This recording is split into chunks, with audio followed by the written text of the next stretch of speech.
Hello.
Oh, oh. Man, I am sore from that workout.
Break Tufano upload any fucking bullshit?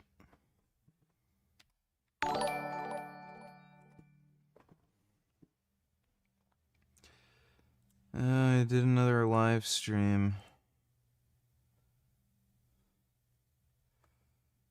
And looks like he has at least one new short. Blaha's gay donate teller skip to 907.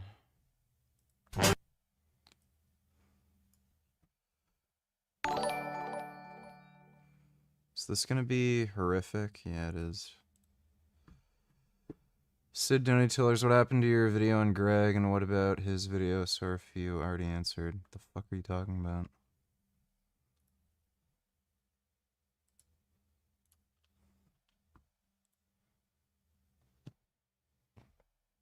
What the fuck are you talking about? Thanks for the donation, Sid. Loser. So. Right. Look at that. You know you want that in your mouth. Yeah, we've already seen this before. This is a 3-month-old video. Thanks for the donation, Blaha's gay. Ugh. I don't know who the hell would want to see him naked.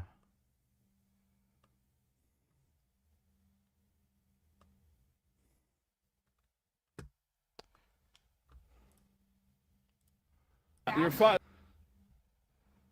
Oh, 10 days ago. That's the biggest lie that Dr. Taban has made to me, and is probably some catchphrase he's come up with to tell all of his patients, is that orbital decompression only has a 1% current steroid dose. Jason Blaha says you're on a ton of stuff and you have been for a long time. You've just been lying about it.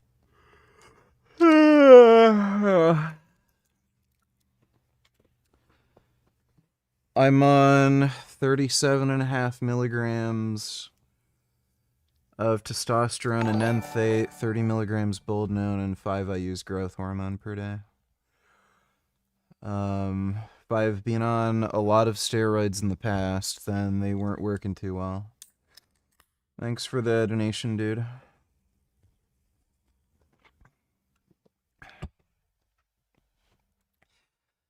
Sid Donate Chillers, what the fuck, that's bizarre. Check yesterday, both videos, his and yours weren't there.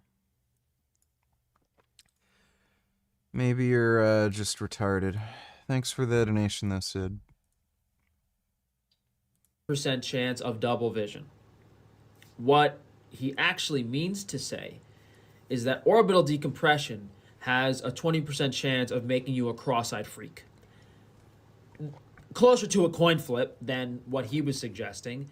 And him camouflaging the botch rate, what, in his practice, it's 1 or 2%? I don't believe that either. I don't know where he pulled those numbers out of. And then to use the word double vision as opposed to strabismus, literally, that's one of the things I sued him for fraud. What do you think would cause double vision, dumbass? Like he's so fucking retarded. Fraudulent concealment.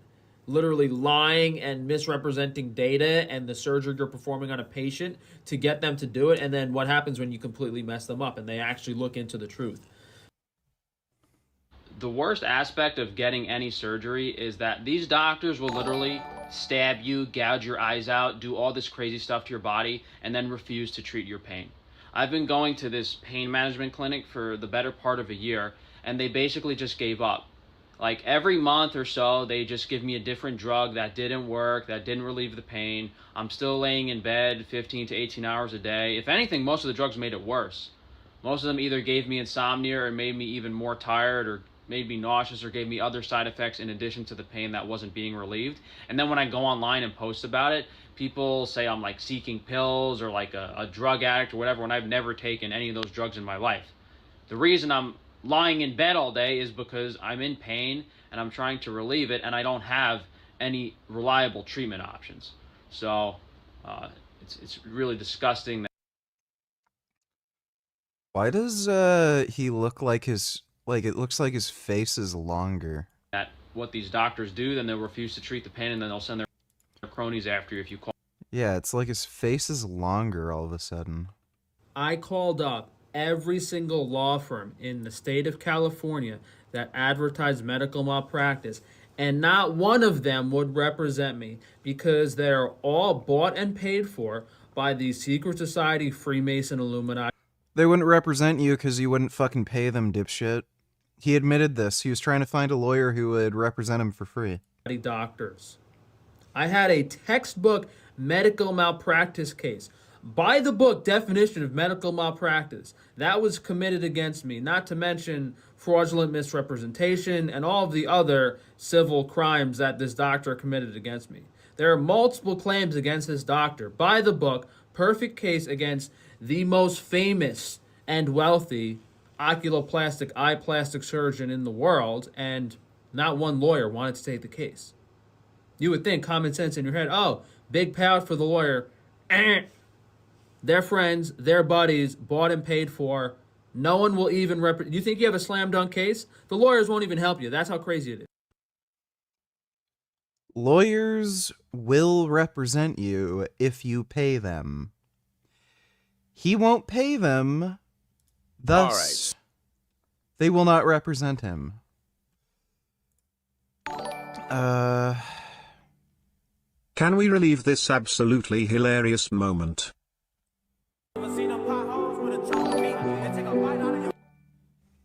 Frank's tattoo looks like a teddy bear. Well, there's little Prismo. I miss him. Oh yeah, it does. Holy shit, you're right. Good eye. Jurian Ryder. Motherfucker. Fucking gonna kill you. $2 doesn't this sound like a headline from Onion?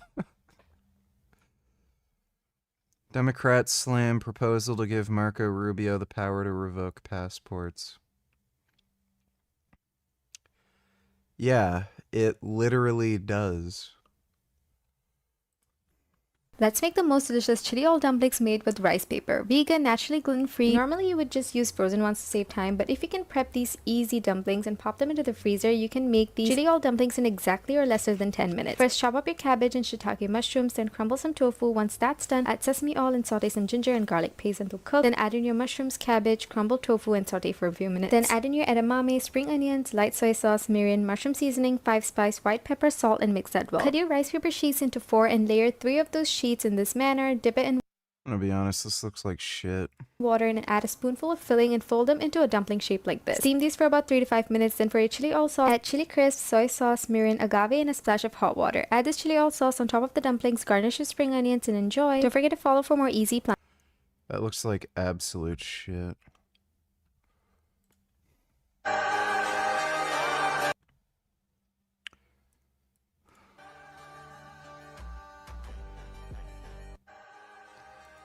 That's fucking stupid.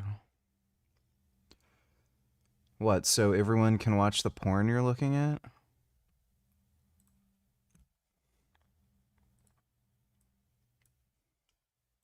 Attacked. The post-millennial journalist attacked by Antifa. Wow, that is quite a shiner. You all right? Oh yeah, I definitely have a black eye. So that's what it's been like covering Portland for the past. The post-millennial journalist. That's what it's been like covering Portland for the past 4 months. Complete lawlessness. Wow. They say it's just one city block. Is that even true? That's not true. So it went from.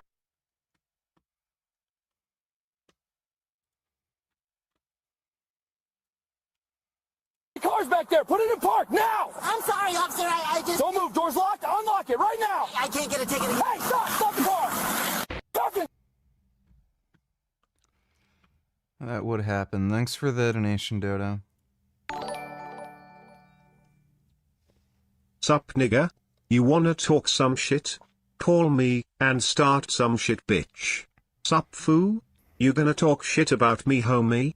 Where you from?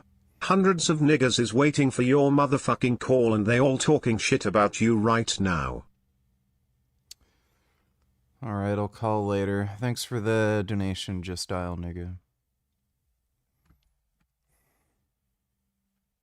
So Mike Israetel's friend, Milo Wolf, just posted a 38-minute defense of Mike's PhD thesis. And I'm not gonna lie, I haven't laughed this hard in weeks. This man really said, "Let me help my friend," and then proceeded to make everything worse. Nothing says my PhD is totally fine like your buddy needing to spend 40 minutes explaining why it's actually okay that it's bad. So we're gonna watch the best parts of this disaster together, and I'm gonna point out exactly where Milo fumbles the bag. And yes, this is my third video about a PhD from 2013. Why? Because you keep watching them. We're all part of the problem. Let's get into it. The version of Mike's dissertation I've reviewed is a much later draft. This is the document Mike himself saved, defended, and sent to me, and it corrects many of the typos and inconsistencies that Solomon highlighted in his video. Somewhere along the line, an older version ended up in the repository, through no one's fault in particular, and that appears to be the version Solomon accessed. Okay, so Milo's opening move is Solomon. I literally said he was gonna make this excuse a couple days ago. I literally said he's gonna say that it was a rough draft. Maybe he saw my fucking live stream and was like, oh yeah, I'll use that excuse. Like, it doesn't make any fucking sense, because he would have had to have rewritten the entire document from scratch rather than just revising a document that he already had saved on his computer. So that whole story just seems strange. And how in the fuck did the rough draft get uploaded and nobody noticed?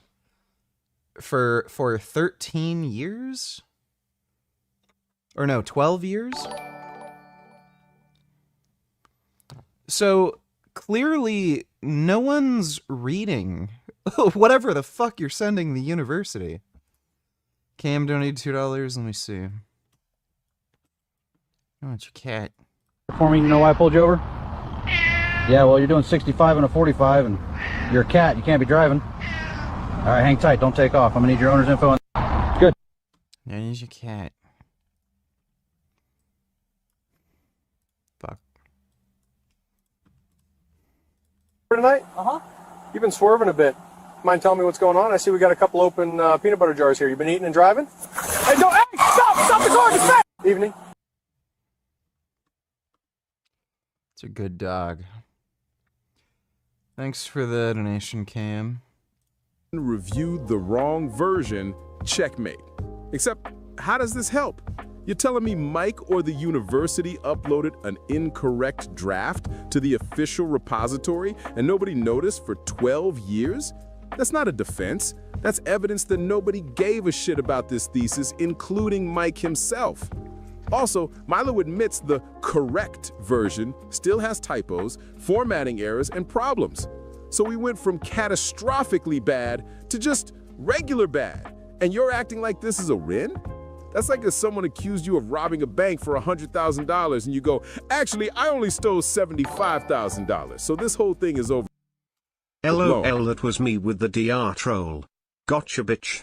Here's your video you uploaded now, edits.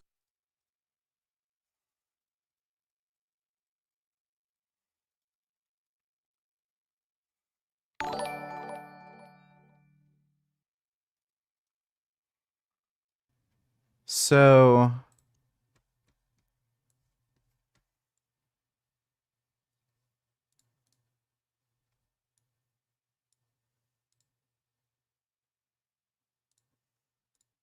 Eh.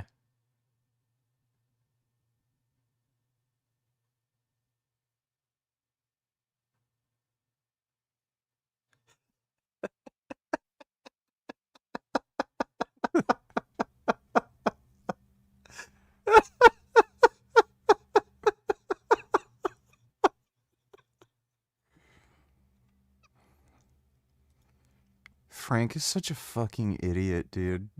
It's just...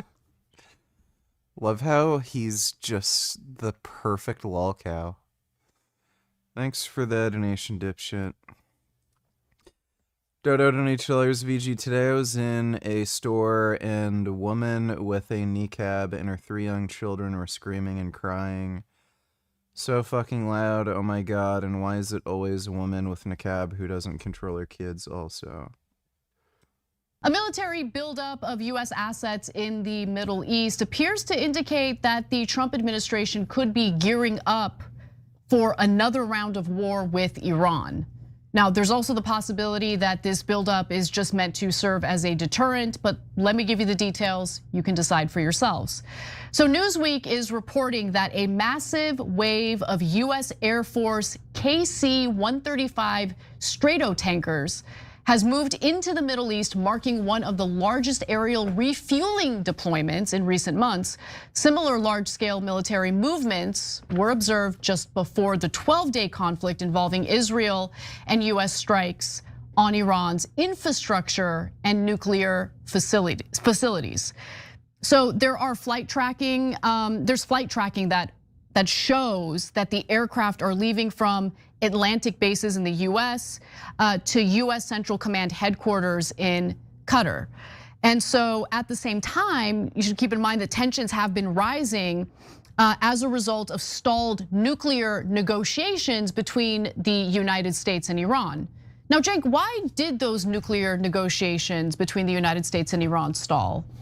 Because Israel did not want us to have a peace treaty with Iran or take their nukes out. Yeah. Well, it's not like they're worth listening to. Thanks for the donation, Dodo. My brother in Christ, you still could. Oh, hey, Gum Gum. How you doing, little baby?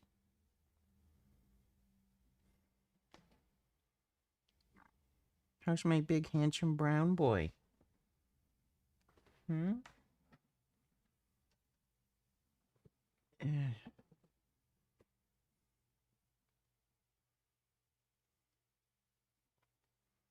want to come cuddle? I'd like to cuddle with my kitty. committed the crime. I would consider my PhD kind of mediocre at best. It is a passing PhD. It is well within what is normal for PhD programs. There is no... Yeah, if that's what's considered normal for a PhD, then I think that it's definitely nothing to brag about. H donate $2. Mr. Beast has always been dead inside. Hide me in 10 years. I'm going to schedule upload this video 10 years in the future. So you're going to see this in 2025. It's 2015 for me right now. Dude, what if I'm dead? Dude, if I'm... Ooh, that would be weird. That'd be so weird. Rip. Maybe I'm a big loser. I hate him. Is this a slave lifestyle? Because they say, oh, I want to be a dad. Like, really? Are you earning enough money? Have you done the right work? Have you asked for a raise, asked for a promotion, got up earlier, stayed up later to make sure your family does not have any financial pressures or issues? People say, oh, you know, it's not that easy. I understand that. But then you need to come last in everything. In the sense where I'm not going to spend money on myself until my family is able to not have that kind of financial pressure. And guess what? You as men are a lot tougher and a lot more productive and can work a lot harder than you think. You can push yourself even harder. You could do a double-double. You could do an all-nighter. You could do the red-eye flight across the country. You could push yourself to be able to provide for the family. Because here's the one thing I have found. Once you have kids, there is this primal thing that comes into you where if you think you have worked hard before, when you have to go feed a child and provide for a family, you are willing to go to the ends of the earth and push yourself in ways that you never thought possible. And that is your initial and most important task as a father. Sounds like a raw deal. Why would you ever want to have fucking kids?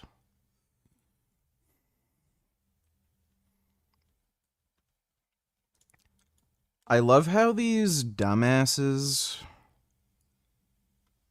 like are trying to encourage people to have kids, and then they're like, it sucks. Like, you have no free time, you have to work super hard, and you get no reward for it. Have kids. Like, how about no? Are you all right?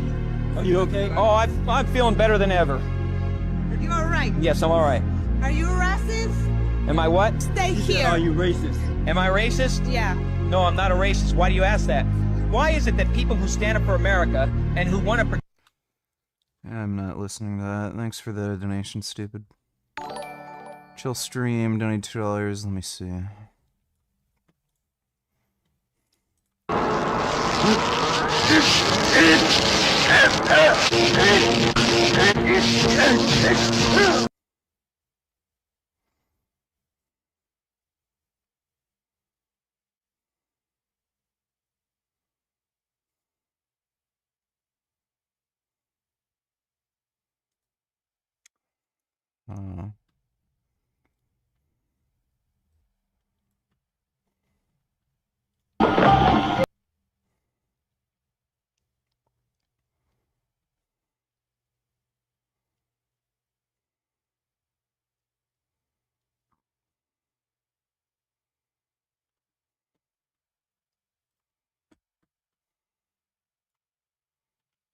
Don't catch you slipping now.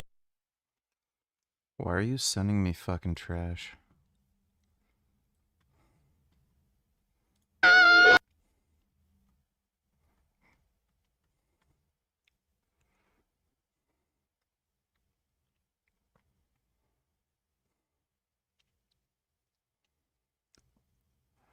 Okay.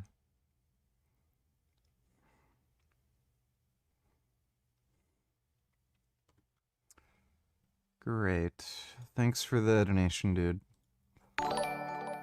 Son Goku donate $2, low volume versus high volume. Yeah, I do around 50 sets per workout, but don't worry, I recover quickly and I just respond well to high volume. You see, this is the logic that I had 3 years ago when I was doing 15 exercises per session with 5 sets each, thinking, you know, I look pretty decent, so it's gotta be working, right? Oh, how wrong I was. You see, this was me in December of 2020, and this was me 8 months later in August 2021. Absolutely no visible progress whatsoever. Now, to take it one step further, here's a video of me benching 205 for 5 reps, also in December, and squatting squatting 290 pounds for 5 reps as well. Now fast forward again 8 months back into August, and what do you know? I'm benching that same fucking 205 for 5 reps, and I'm squatting the exact same 290. And you know what else? I was the exact same fucking weight in both. I made zero progress in the gym, I built no muscle, I was always fatigued, and you know what I said? My body seems to respond. Why is every fucking video everyone makes so fucking annoying? Oh, I like literally cannot fucking listen to this horse shit. Thanks for the donation, Son Goku. Good job with the DR video, dipshit. I don't care. Thanks for the donation, 21st.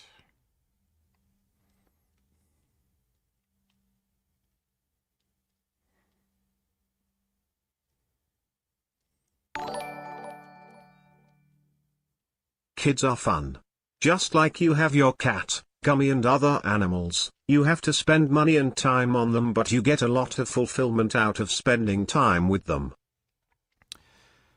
I think the average cost to raise a child from pregnancy to the age of 18 is like $300,000. So comparing raising a kid to having a cat is fucking retarded.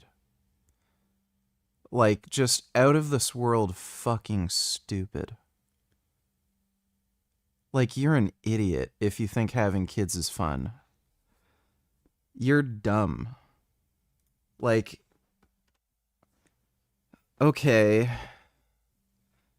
Great.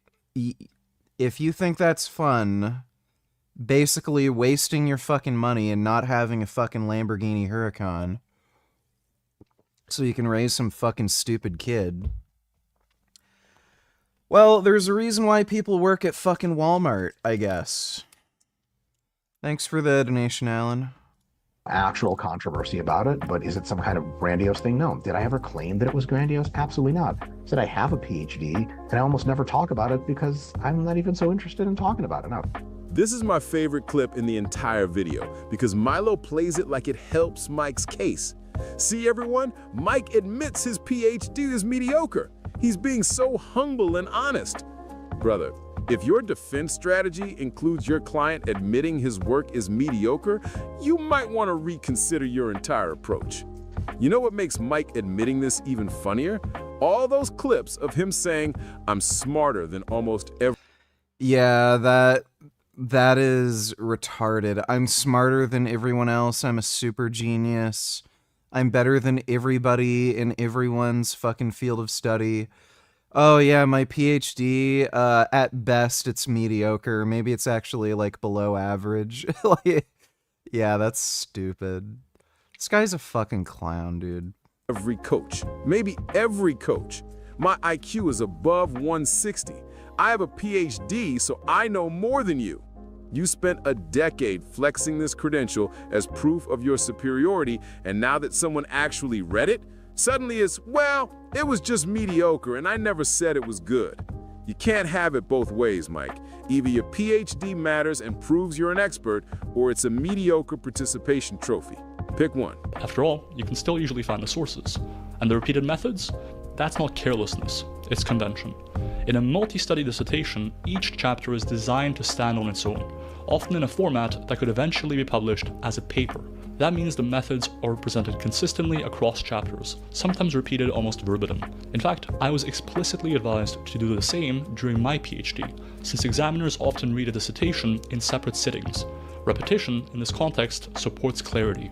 It's a feature, not a flaw. Think of it like a recipe book. Each chapter might start with, preheat the oven to 180 degrees.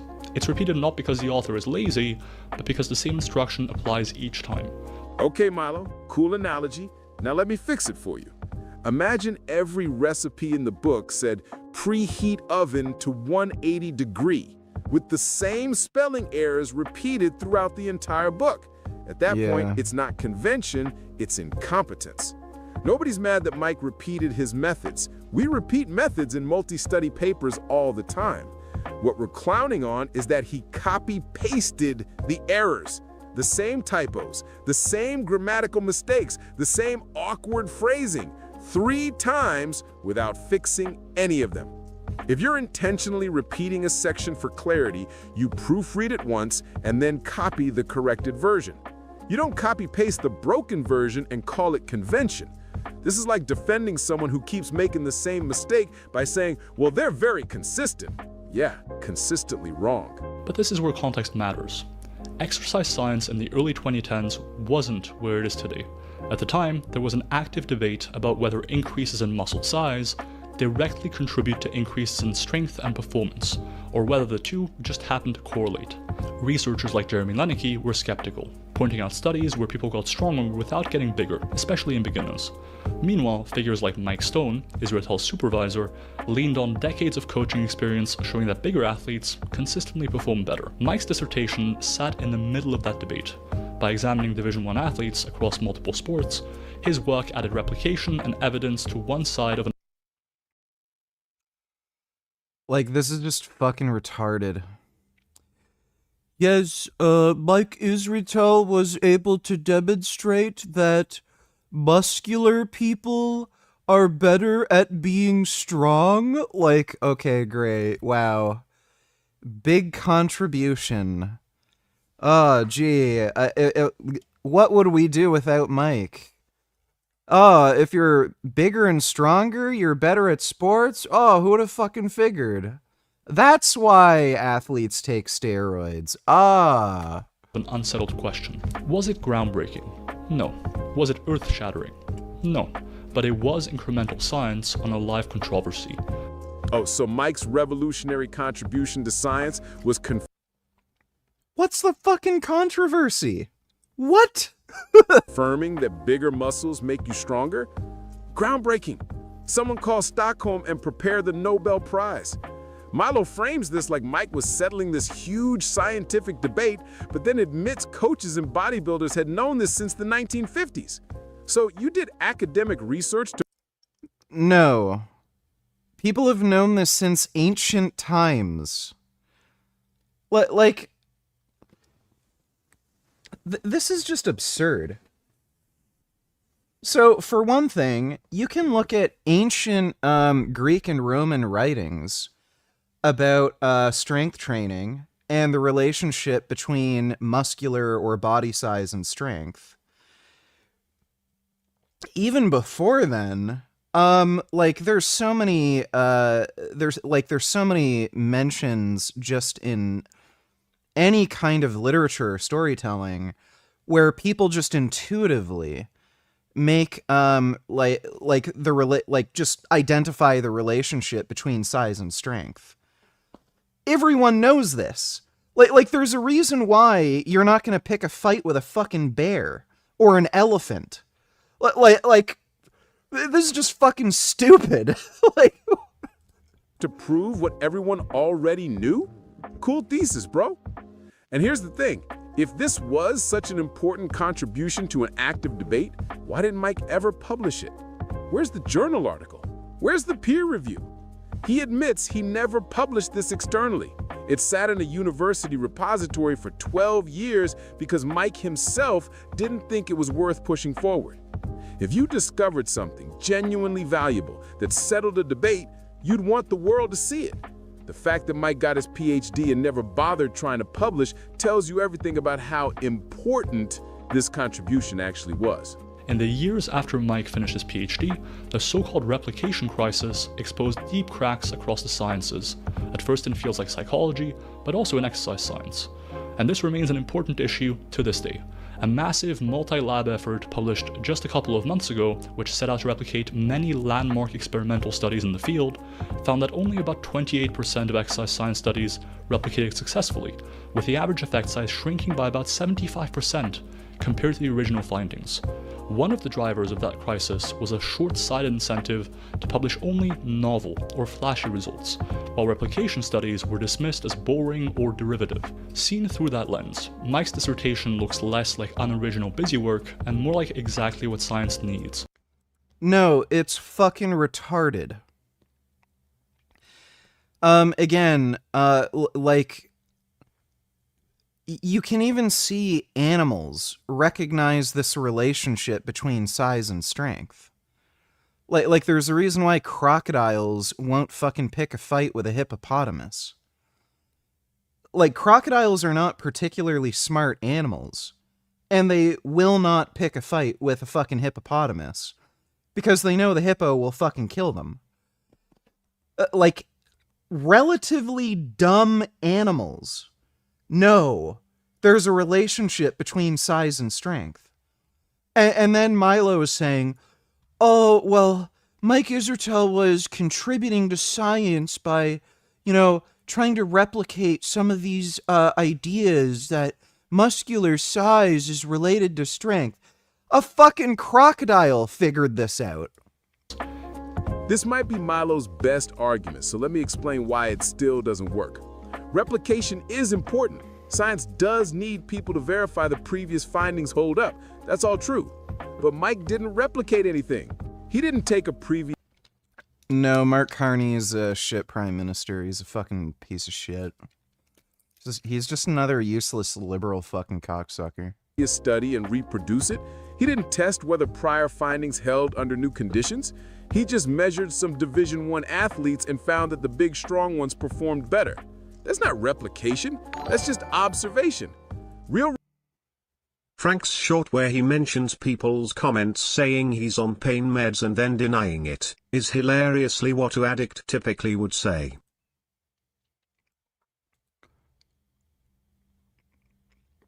Like, he's talking about going to some clinic to get, like, different meds. Like, he's obviously getting prescribed pain meds. He's just full of shit and he's a fucking idiot. So, yeah, he's just, a lying addict. Thanks for the donation, one. Replication would be researcher X found Y using Z methods. I'm using the same methods on different people to see if I get the same results. Mike's approach was everyone assumes strong people are strong. I measured some people. Yep, they're strong. Cool. That's not addressing the replication crisis. That's just collecting data that confirms what everyone already thought. Nice try though, Milo. Points for creativity. To date, Solomon has made more than 10 videos about Mike. That's over 13 hours of content, targeting a single person. Topics range from 2-hour collaborations critiquing Mike's bodybuilding performance, to hour-long reactions to his surgery, to videos like this one attacking his academic... Oh my god. When someone's criticizing my friend, here we go. Buzz and Tillers, how much you want to bet this Milo guy loves Prophet Muhammad and Hamas? I have no idea if he has any religious affiliation. I don't even know what his background is. Thanks for the donation though, Fuzz. Record. A quick look at his views on videos where he features Mike versus his non-Mike content shows an enormous discrepancy in his views. When one person becomes your channel's most reliable source of outrage, views, and income, it raises the question of motive. Then you look at his... Who the fuck cares? So, okay, let's say he was motivated to make more views. What the fuck does that have to do with any of the criticisms he made? Collaborators. In many of his takedowns, Solomon features or aligns... Yeah, I'm gonna play Battlefield 6. ...with people like Greg Doucette, Johnny Shreve, and Lyle McDonald, all of whom have long-standing personal or professional grudges against Mike. Greg has built a reputation on endless reaction content, often at Mike's expense. Johnny has spoken for hours about his falling out with Mike, and Lyle has spent years attacking just about everyone in the industry, Mike included. Now, you can choose to believe that all of these people independently reach the same conclusion, or you could recognize the obvious. This is a circle of critics who amplify one another, and Solomon often amplifies the same critiques raised by others, to the point where it can feel to some viewers like he's acting as their spiteful voice. Milo, my guy, you opened this video by saying Dr. Mike is a friend of mine. You're not exactly an unbiased observer here. And yeah, Solomon probably makes these videos partly because they get views. That's how YouTube works. Controversy performs well. But you know who else is making money from this drama? You. This defense video is probably going to do way better than your normal content because it's part of the Mike situation. And here's the thing, even if Solomon is motivated by views and money, What a gay retard. Let's see.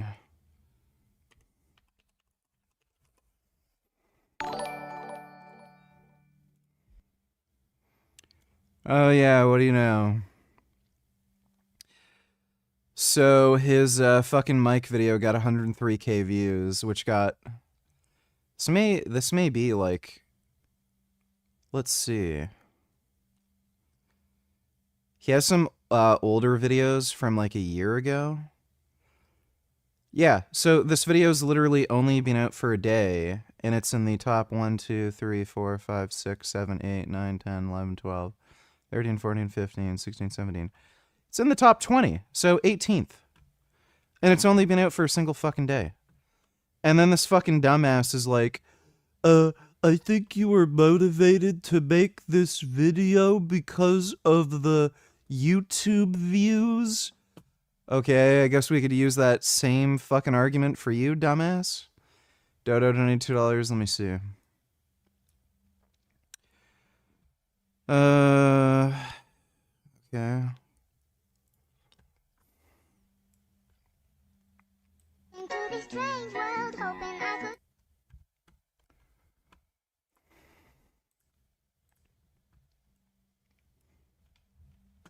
Stole it from rich scum. By all means, keep it and sell it. But I'm like a really And I want to say, if you guys come up with my iPhone, I will give you more than I'm an honest person.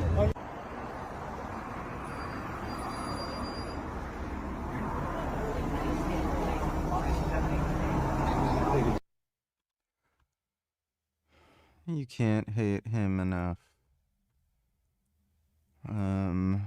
That link is broken. Michael Sheikh wrote to a bunch of us. We were all members of the International Solidarity Movement. And he sent out this notice and he said, you know, I had this idea that maybe we could buy a boat in New York and we could sail it across the Atlantic and sail it down the coast of Europe and then into Gaza. I was sitting with my friend Mary Hughes Thompson, who is the other major co-founder. The two of us started this, and then we got another 5 people involved. And I looked at her and I said, oh, let's do it. One story that I always try to tell all of you is that once we finally got these crazy boats, they were moored in Greece. And I was in charge of the media office. That's my background. And I was in charge of the media office, and we were all in Cyprus. And so I would put out a press release, and it would say, the boats are in Alexandria, getting ready to go. And then 2 weeks later, I'd say, the boats have moved to Turkey, and they're getting ready to come to Cyprus. Well, the boats were never either one of those places. They were always in Greece. So the Zionists, when they want to attack me, they do that quite often, say to me all the time, you lied all the time. I said, yeah, we did. Yoo-hoo, we lied. Somebody in yeah. Yeah, we know. Thanks for the donation, Dodo. Hey bro, long time fan, noob question, where does most of your protein come from? Top 3 foods. Thanks for the advice, looking huge. Tofu, chickpeas, and protein powder. Thanks for the donation, Buzz. Sir William Squire Von Dutch donated $2. Cosmic Skeptic at the door and asks to use the toilet. He admits he was wrong and made lazy excuses. He says he'll recant his statements. What's your response to him? Like I'd let him shit in my toilet. Thanks for the donation, Sir William Squire Von Dutch. That doesn't make him wrong. Ad hominem attacks don't address whether the criticism is valid. If the dissertation has errors, it has errors regardless of why someone pointed them out. Attacking the messenger doesn't change the message. But here's the reality. In doctoral research, the single most important factor is not the university's overall rank. It's your supervisor and your research environment. Mike went to ETSU for one reason, Mike Stone. Stone was a giant in strength and conditioning research, with decades of experience bringing science to elite athletes. He wouldn't be in that fucking school. All right, so Milo's argument is that university rankings don't matter. What matters is your supervisor, and Mike had the best supervisor in the entire field. Cool. Clearly he fucking didn't, not if he's working at that school. Cool. Great point. Now let me ask you something. If Mike had the best possible supervisor, this legendary researcher with decades of experience, why did the dissertation turn out mediocre? Mike Stone, this giant of sports science with hundreds of publications, looked at Mike's work with its copy-pasted errors and impossible statistics and said, yeah, this is fine. Give him the doctorate. So either Mike Stone isn't as good as you claim, or B, he completely dropped. He wouldn't be working at that fucking university. It's a historically black college with an 87% acceptance rate. Like, it's just a joke. And yeah, that paper would have never been fucking accepted. Does WD-40 work for lubricating bike chains? It's a shitty lubricant. Drop the ball as a supervisor, or C, standards in the field are just really low. None of these options help Mike. It's like saying my dad is Gordon Ramsay and he taught me to cook and then serving burnt food. That's more embarrassing, not less, because you had every advantage and still fucked up. Perhaps the most common mechanical failure in the thesis is Mike's inability or refusal to press the spacebar. Missing spaces between words and after punctuation are so frequent, it's as if the spacebar was rationed. They're everywhere. By the time you encounter the 100th instance, you're no longer wondering how they slipped through. You're wondering if Mike's keyboard was partially submerged in cement. Notice how Milo glosses over this one? Because there's no good defense for it. This happened hundreds of times, according to Solomon. You can't explain that away as, oh, everyone makes typos. At some point you have to ask, did anyone proofread this? Did anyone look at it even once before submitting? That's not a typo. That's negligence. That's the kind of error that Microsoft Word would flag automatically. Your computer would be screaming at you that something is wrong, and somehow it made it through to the final submission. That's not a typo. That's negligence. I guess technically I submitted the wrong draft to the graduate school, and so that's been, being rectified.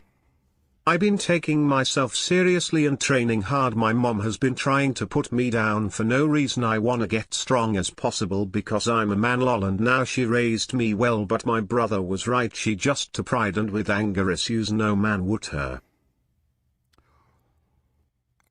Women are kind of just dumb cunts when it comes to shit like this. I find it especially common with like middle-aged and older women. Whenever dudes want to get in shape, they always try to put them down. I think they're just like fucking lazy losers or something, and then when somebody's trying to better themselves, they take personal offense to it. But fuck your mom. Thanks for the donation, Vanquished. Thanks for the gifted membership, Joseph. Appreciate that.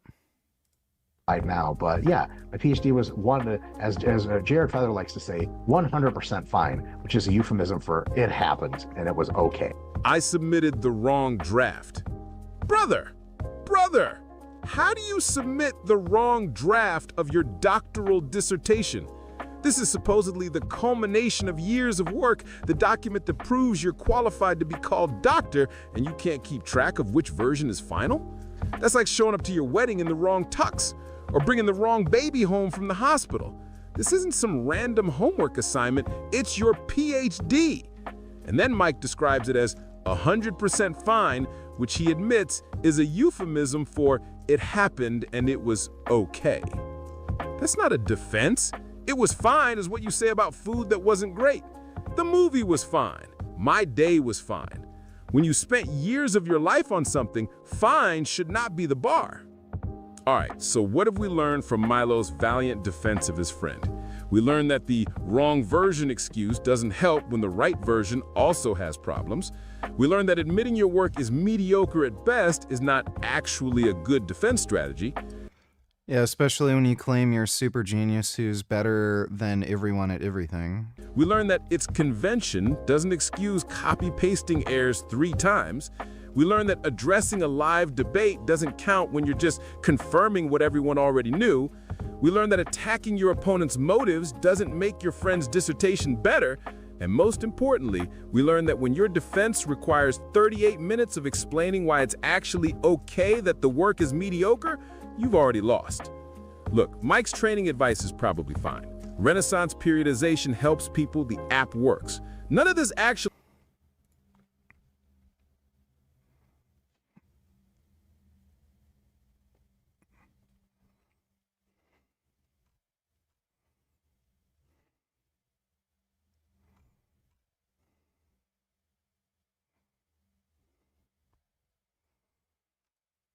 I'm getting recommended a lot of weird shit.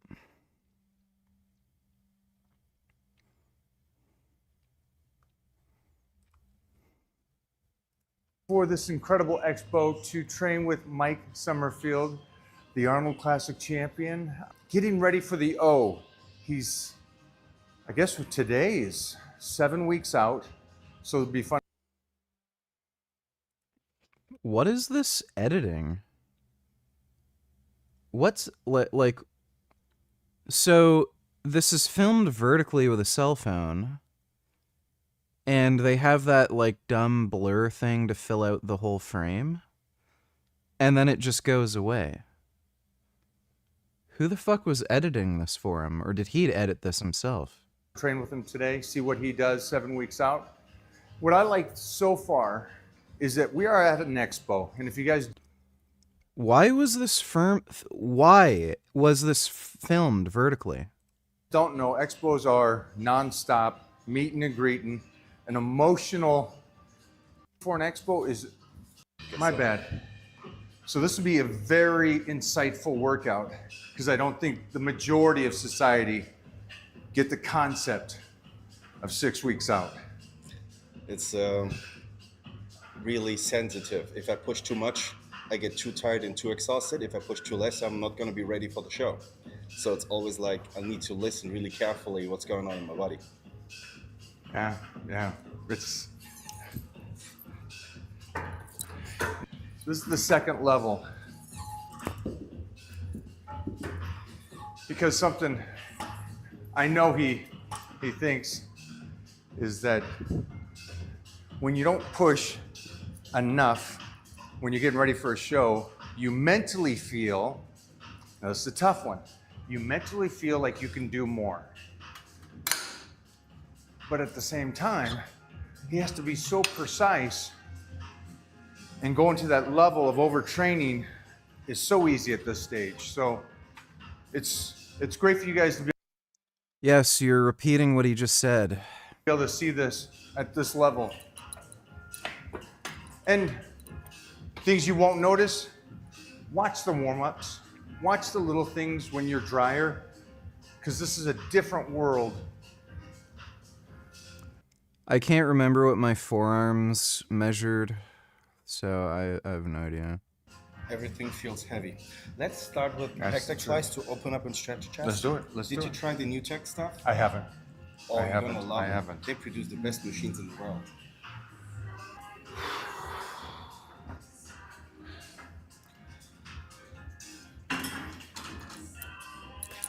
I like to do fast warm-ups in order to not waste too much energy. So what we're doing is we're starting low weights, 15 reps, get the blood in, increasing the weight straight away for like 10 reps. And then final step, it's the third one, almost the weight we're going to use for working sets in order to stimulate and adapt neurologically. So it My doesn't feel arms that are heavy 18 and a before half working set inches kicks right in. now. What I always focusing on is, as I'm going into the stretch, I'm breathing in, lifting my chest up, and go all the way back until it gets really uncomfortable. And from there, in a super high control position, together. It's like a bow and arrow. You pull, and then boom, you shoot. Beautiful. Beautiful.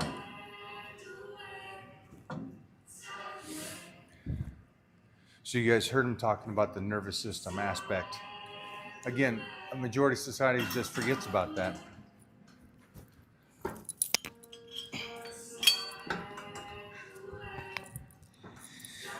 This is where everything starts. Muscle growth, diet, everything. Coming in, coming in.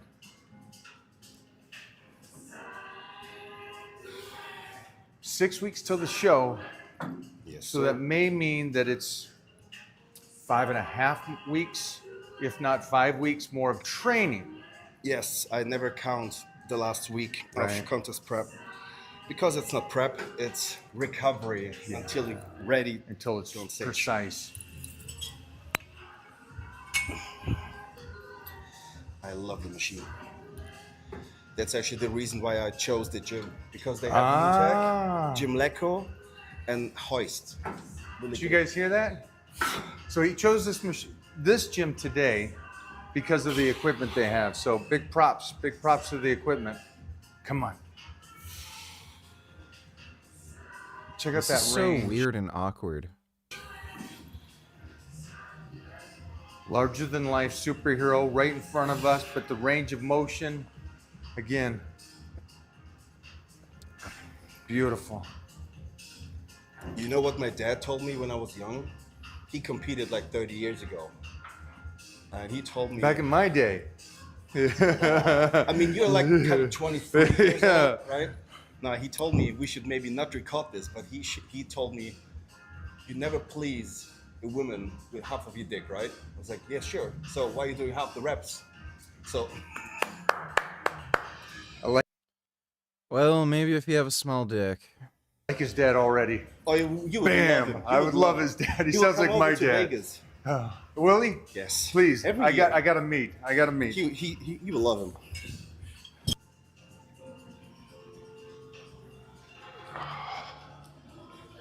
Watch his hands. See his hands. They're rotating inwards. Can you see what happened? Really smart. These are the details, I'm telling you. Oh, I like that. You're right. That's smooth. That's very smooth.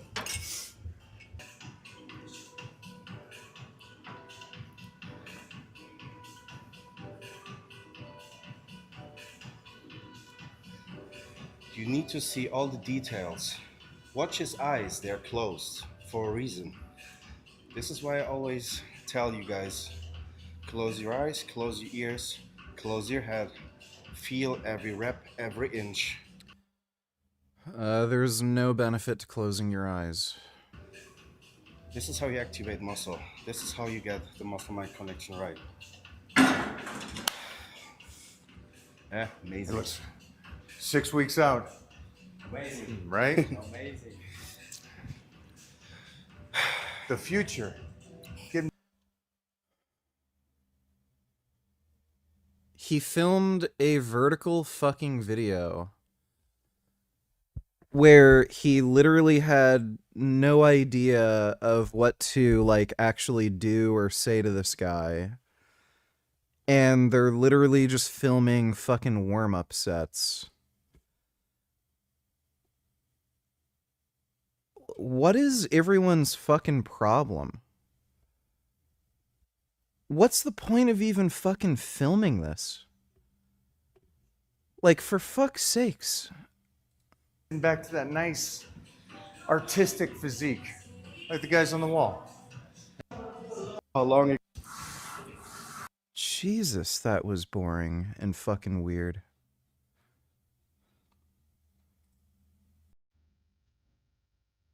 Is this... oh my god, he actually filmed a normal fucking video.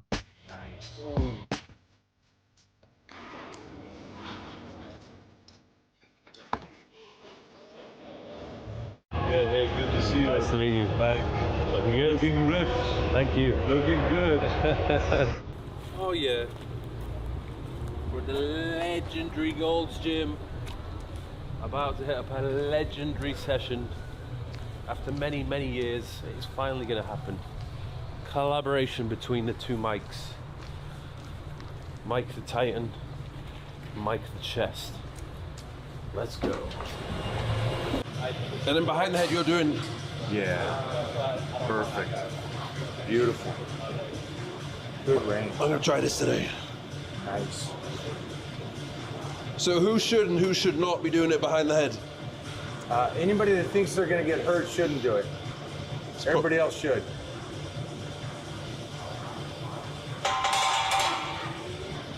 Basically, those people with good shoulder mobility can get away with it. Well, at the end of the day, lifting is for range of motion and healthiness, right? Yeah. Because you can always, it's a stimulant. So if you want to get muscle, feed. Oh, that makes sense. Mike Thurston filmed it. Okay, yeah. You don't want to get muscle, feed the connective. Yeah. You know, but range of motion, don't ever lose it. Yeah. Don't ever get so stiff and stuff like that that you can't move and groove. If I was the type of person that couldn't do that, I would be very concerned. And I would do everything in my power to improve my shoulder. Why? Why would that bug you? Imagine if you're doing a barbell squat and you can't even. Wait a minute, hold on. A barbell squat? Yeah. The bar's behind your neck? Yeah, you're resting it right on the back. Wait a minute. Yeah. What? And then, what? And then even think of I dips. didn't know that. You do. Do you mean that everybody does behind the neck press because they're squatting and the bar's behind? Oh, guys, they're gonna be mad at you for saying this. See how basic elementary that is? Yeah. They'll see me do this and they go, ah! And that person's squatting. They're putting it back there. Literally doing that. Right. Yeah. It's like, you morons. That He has very hard nipples. bar is even lower on a squat than it is on a shoulder press. The only people that argue this point is the science base or the new age or the guys with the real chip on the shoulder that did it incorrectly and hurt themselves. Yeah. But can't you hurt yourself on anything? I've seen people break their ankle walking over a curb. Yeah. Should we cut out curbs? Walking on streets? Any exercise would be dangerous. Won't getting bigger cause you to die faster since your heart beats more, whatever? Okay, I guess we should just all sit on the couch and never exercise, because exercise makes your heart beat faster. How about you just shut up, you fucking retard? Dangerous if you do it incorrectly. And at the end of the day, anything's dangerous. Yeah. But you can't go through life like that. You drive down a road. You have some trust, don't you? Yeah. You guys lost on that one? It's just a yellow line. It's an imaginary line keeping you on your side of the road. But these people get freaked out about those little details. It's like, you trust enough. Trust in your body. It's an amazing thing. So second level. Jake Donny Tillers, here's a short video of women saying retarded shit. With a man, you have to listen to what he says and how he feels about women in general. Because a lot of us are dating men that are homosocials, and homosocials mean that he's not homosexual at all. He just does not find women interesting. Everything. Yeah, you're fucking boring. I don't want to talk about shoes or some dumb bitch at work you hate. That's literally all women can talk about. They either talk about some bullshit you don't fucking care about, like shoes or hair or makeup or some dumb crap, or, without fail, every fucking woman complains about some other woman at their work. Every day. All the time. Women always complain about some woman at their work that they hate. Those are the only two conversations they can fucking have. Why the fuck would anybody give a shit? That he finds interesting has something to do with other men, going to sporting events, hanging out with them, watching the game, playing basketball. If you ask them, hey, what do you think about this comedian? Oh, she not funny. You don't think no women are funny? Oh, what do you like to do with women? Everything involves another male. So they only find desire in having sexual experiences with women, but they don't find women interesting. And if you listen to that, you can save yourself a lot of trouble up front, because you'll find out he really don't like women like that, because everything he finds interesting in is stuff that him and his homeboys would do. Him and his homeboys. Yeah, it's because you do boring shit. will like photos on Instagram. Him and his homeboys will try to send photos that are inappropriate back and forth. That's what he finds interesting. She said, homosocial. Homosocial. I said, listen, I said, hold on. Go, hey, put that on a card. My are just cool. I mean, I just like them. They just fun to hang around. I don't know. That's my dog. But it's okay for that to be your dog, but do you also find joy in hanging out with your wife or your spouse or your significant other? Some men don't find any joy. Yeah, that's a problem with their significant other. They're fucking boring. In women, they don't find them entertaining. They don't think they're good actresses. They don't think they're good politicians. And I don't know why so many women have their fucking mind blown over this. Like, the only fucking reason most dudes get into a relationship is for sex. Like, there's very few women that can offer anything to you other than sex. So, like, yeah, no shit. They don't want to spend time with you because you suck. The only time they ever want to spend time with you is when there's sex.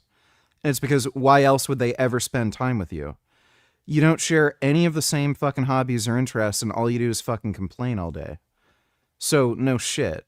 Like, why is this a problem with them and not a problem with you? Like, they just literally cannot connect the fucking dots. It could not possibly be a problem with them. Everyone else is the problem. Why wouldn't anybody want to spend time with me? I complain. I nag. I have nothing to talk about other than something that somebody else doesn't find interesting or some dumb bitch I hate at work. Like, you're a fucking idiot. Mangoose, donate $2. Do you think you'll get to meet Arnold before he passes? Also enjoy. Probably not. Oh, that's a nice kitty. Stoney? Oh. You know we're home? Oh my goodness. You're so smart. Oh. Yes, you are. Oh my god. You wanna go inside? Oh. That's a really nice kitty. Oh. Oh my goodness, they're friends. Wow. I didn't know capybaras could be friends with guinea pigs. That's amazing. Wow. Oh my god, they're friends. Those are really good friends.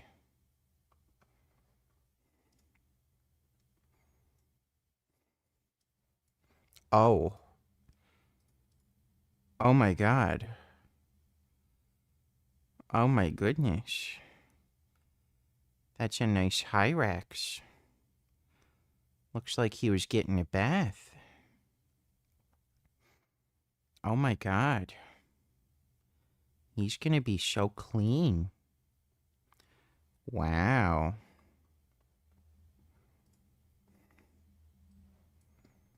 Oh, what is this? Is this a groundhog being naughty? Oh. Why is he doing that? I love how chonky they are. Oh my god, so round and chonky. Oh my goodness. He's so person. Oh my god, he's so person. Whoa. He's not supposed to be doing that. Oh, so round. Oh. He's upset now. He wanted to ruin stuff. Thanks for the donation, Mangoose. But if you treat it like you said, who shouldn't do this? Anybody scared.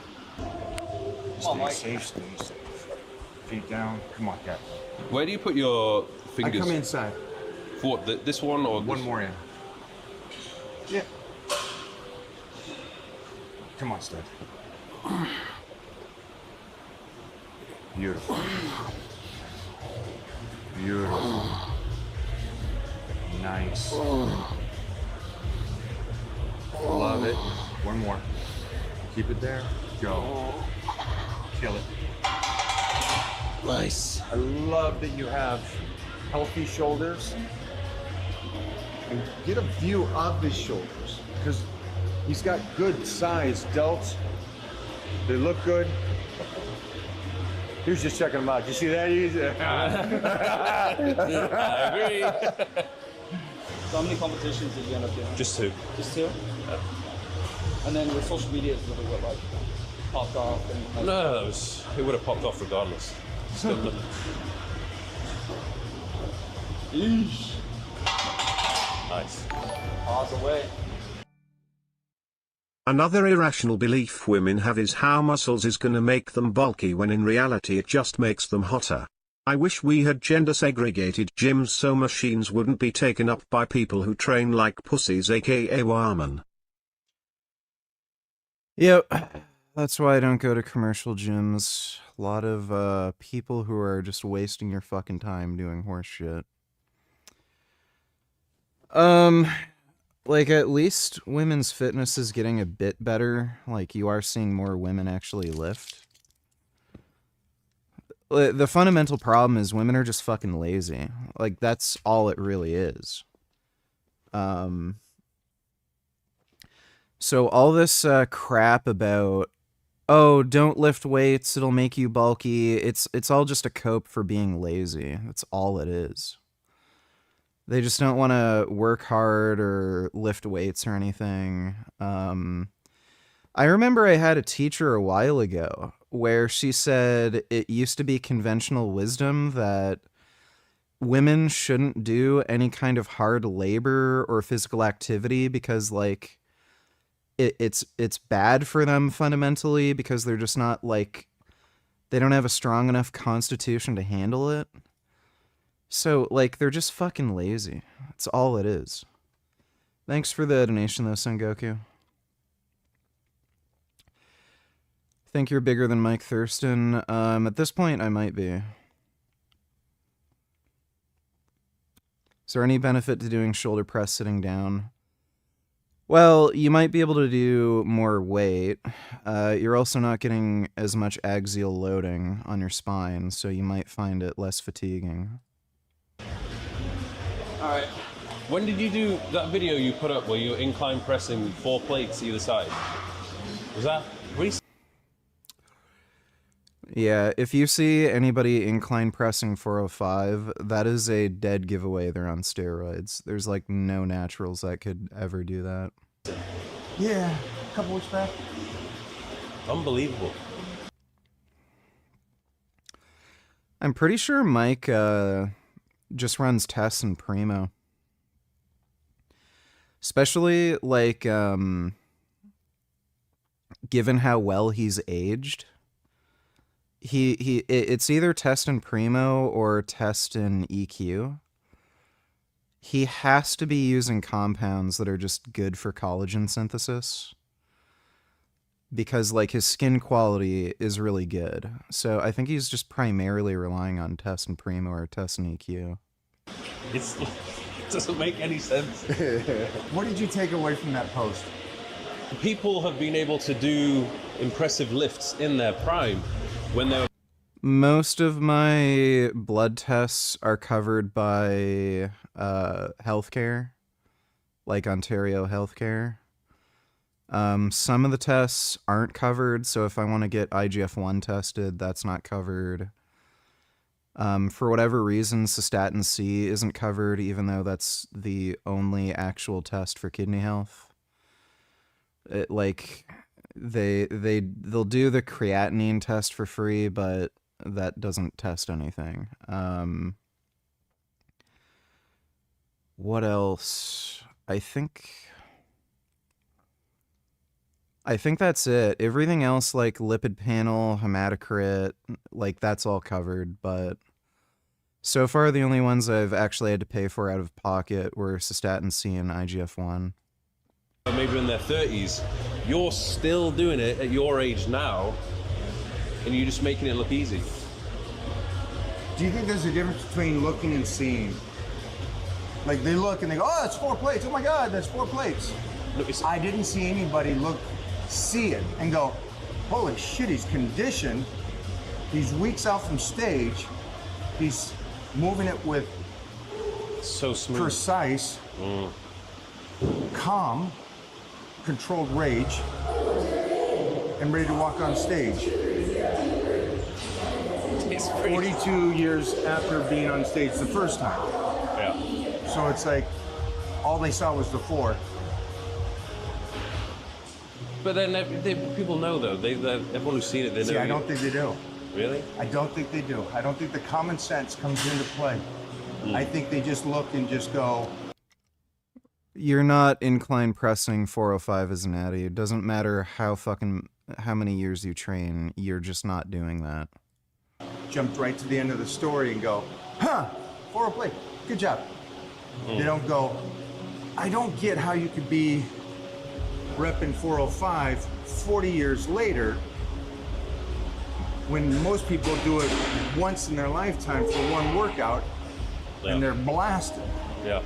Unless I've been blasted since I was 11, which is great. That means I'm brilliant and I know how to blast gear for 45 years. Fuck yeah. But the point of it is, I wish they would watch people like Robbie Robinson. Robbie Robinson was on steroids. You go, wait a minute, what did he do differently than everybody else? Instead of looking at the 30-year-old that's already broken. Robbie Robinson was on steroids. He was on a podcast recently where he was talking about like what he was taking. Apparently, he has full sickle cell anemia.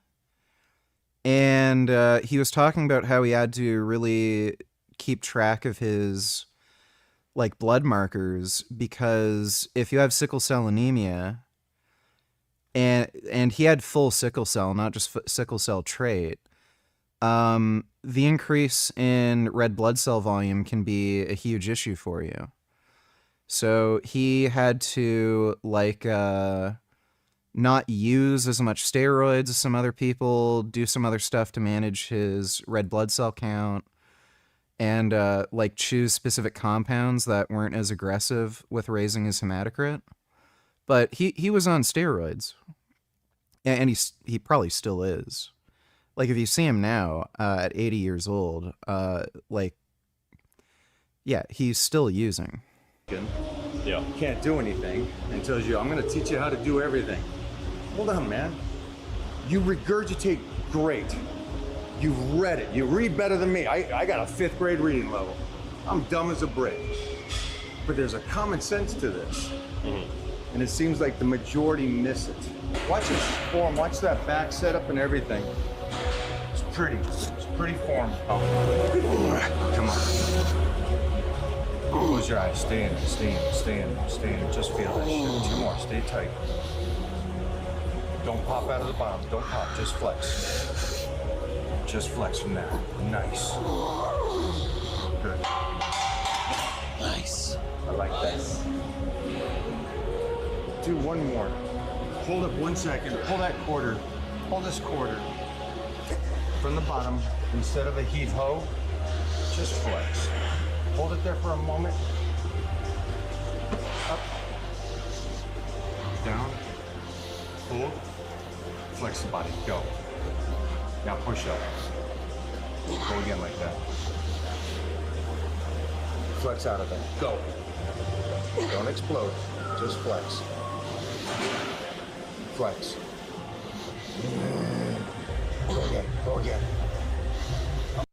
Well, I can't see the like-dislike ratio in Greg's video. They removed the dislike thing. Flex. One last one. I got you. I'm riding with you. I'm riding with you. Come on, love. Yeah, so overhead press hits your side delts. Flex. Get out of there.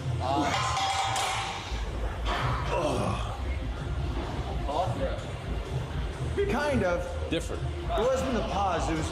I only took him down to pause it for a second so he could go from an explosion just to a flex. Yeah. Just to push it up. Is that what you're doing for every rep? I realize the explosion doesn't help me. Yeah. And it risks me. I barely saw anybody in Greg's comments say he's an idiot. It's all unhinged, retarded nonsense from children. So why is it risky? Because it's a yank. Unless I'm training that way that day for that purpose of the torque. So you're torquing.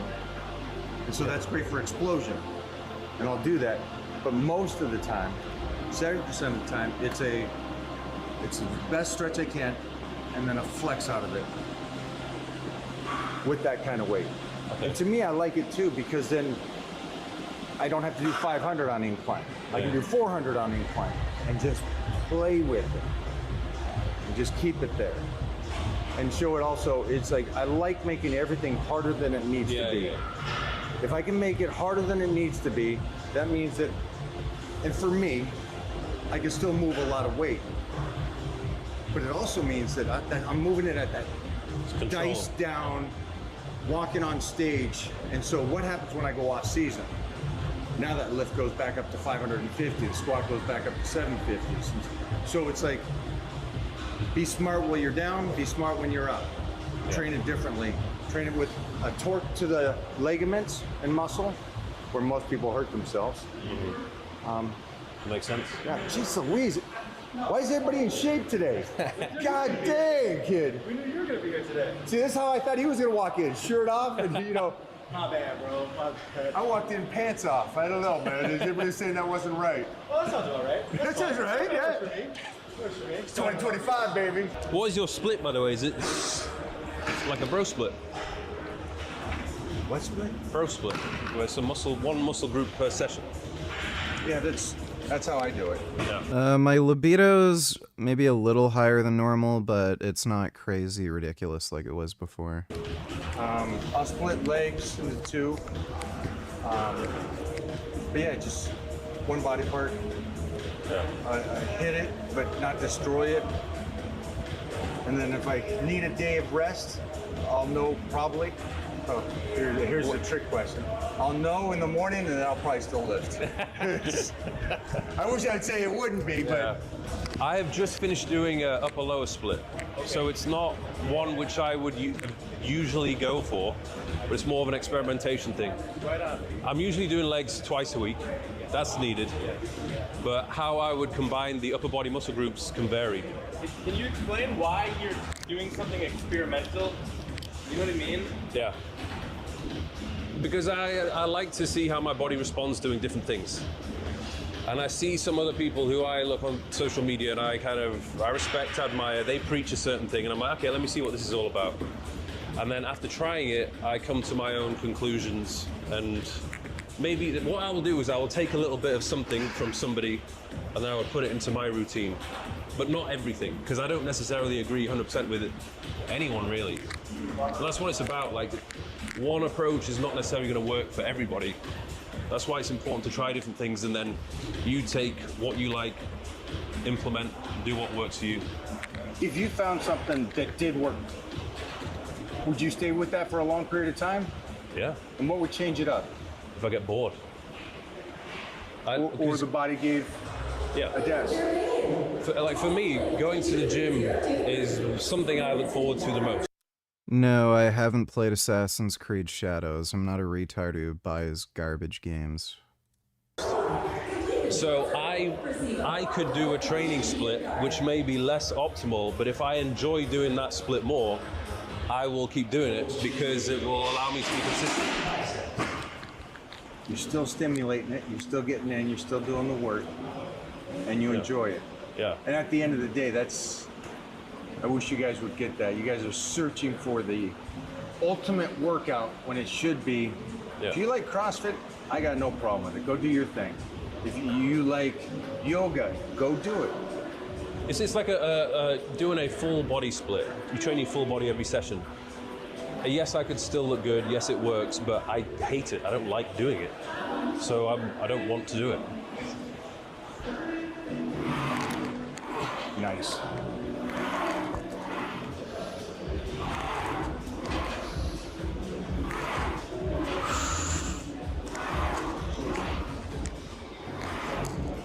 Couple more.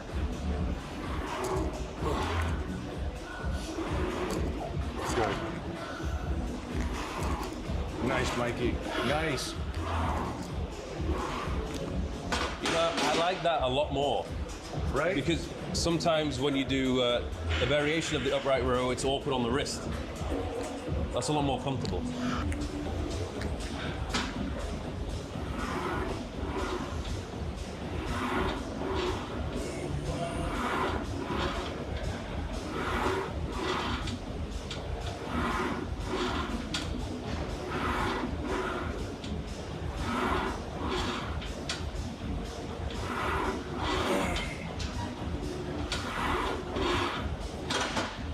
Nice.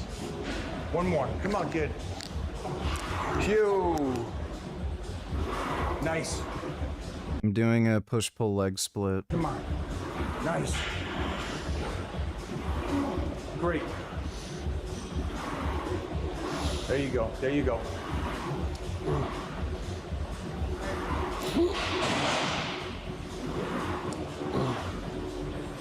Nice job. Nice job. I'd like a Smith machine. You know what? I was looking. I get ads for you know, like gym equipment all the time. A lot of these gym equipment suppliers online are complete and utter fucking scams. Like, they're not scams where if you like order they won't give you anything, but what they do is they literally just list crap that's on Alibaba, and then they'll sell it to you at a ridiculously high fucking markup. And you know that they're literally like shipping, like they're literally ordering from Alibaba and then delivering it to you because they have ridiculously long lead times. They say it'll ship in like 10 to 14 weeks, which is absurd. So, you know, they're just getting shit from Alibaba or some supplier in China because they're using snail mail to deliver it from fucking China and then they ship it to you. So they'll charge you like, you know, $2 or $3 grand for some machine, but it's only $500 if you just order it directly from Alibaba, and you'd probably even get it like shipped to you faster. It's fucking retarded. Call it. Nice. Come on, boys. My first training partner was Tom Plaz, and then Tom Plaz. Tom Plaz was my first training partner in 1989 here. Holy shit, that's good. And then trained with everybody, but then Lou Ferrigno for 10 years, and then Robbie for the last 30 years. And so there's Who was the best training partner? Learned from all. I came from even though I bodybuilded as a teen in my 20s, I was a die-hard athlete, powerlifting champion. And so I came from the powerlifting thing, and so I came from the approach of if I can outlift you and outwork you, I'm better than you, which is a young person's mindset. Yeah. It's stupid. So I learned how far I can push myself mentally with Tom, how beastie strong I could be with him and Lou and all the strong men. But I think there's a pyramid, and at the peak of that pyramid, there's little principles that the guys that are still doing it have, that the other ones missed out on. And so Robbie's in my point of view of what a workout should traumatize it a bit, don't destroy it, get in a lift, go as heavy as you can with as least mileage, and stay as consistent as nobody in the world. And so that's why his, especially at this stage, seems like the best fit. Yeah. But I need it all. I needed Tom so I could pound heads and go, whatever you get, I'm gonna beat you by a rep, no matter what. And then I needed Lou because it was such banter. Yeah. We just touch. And old school locker room kind of guy. So I loved all those guys. But I've trained with everybody there is. Yeah. You know, Sergio Olivier was one of the first guys I got to talk to, you know, back in '83. So there's knowledge and knowledge. So much knowledge. Yeah. Shit.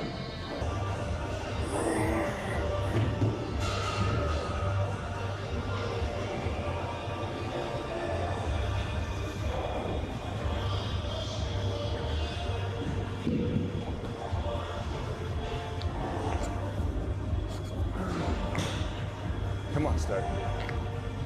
Nice.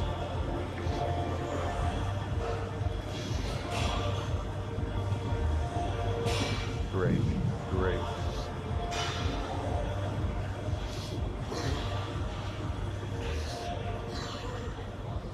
Really good.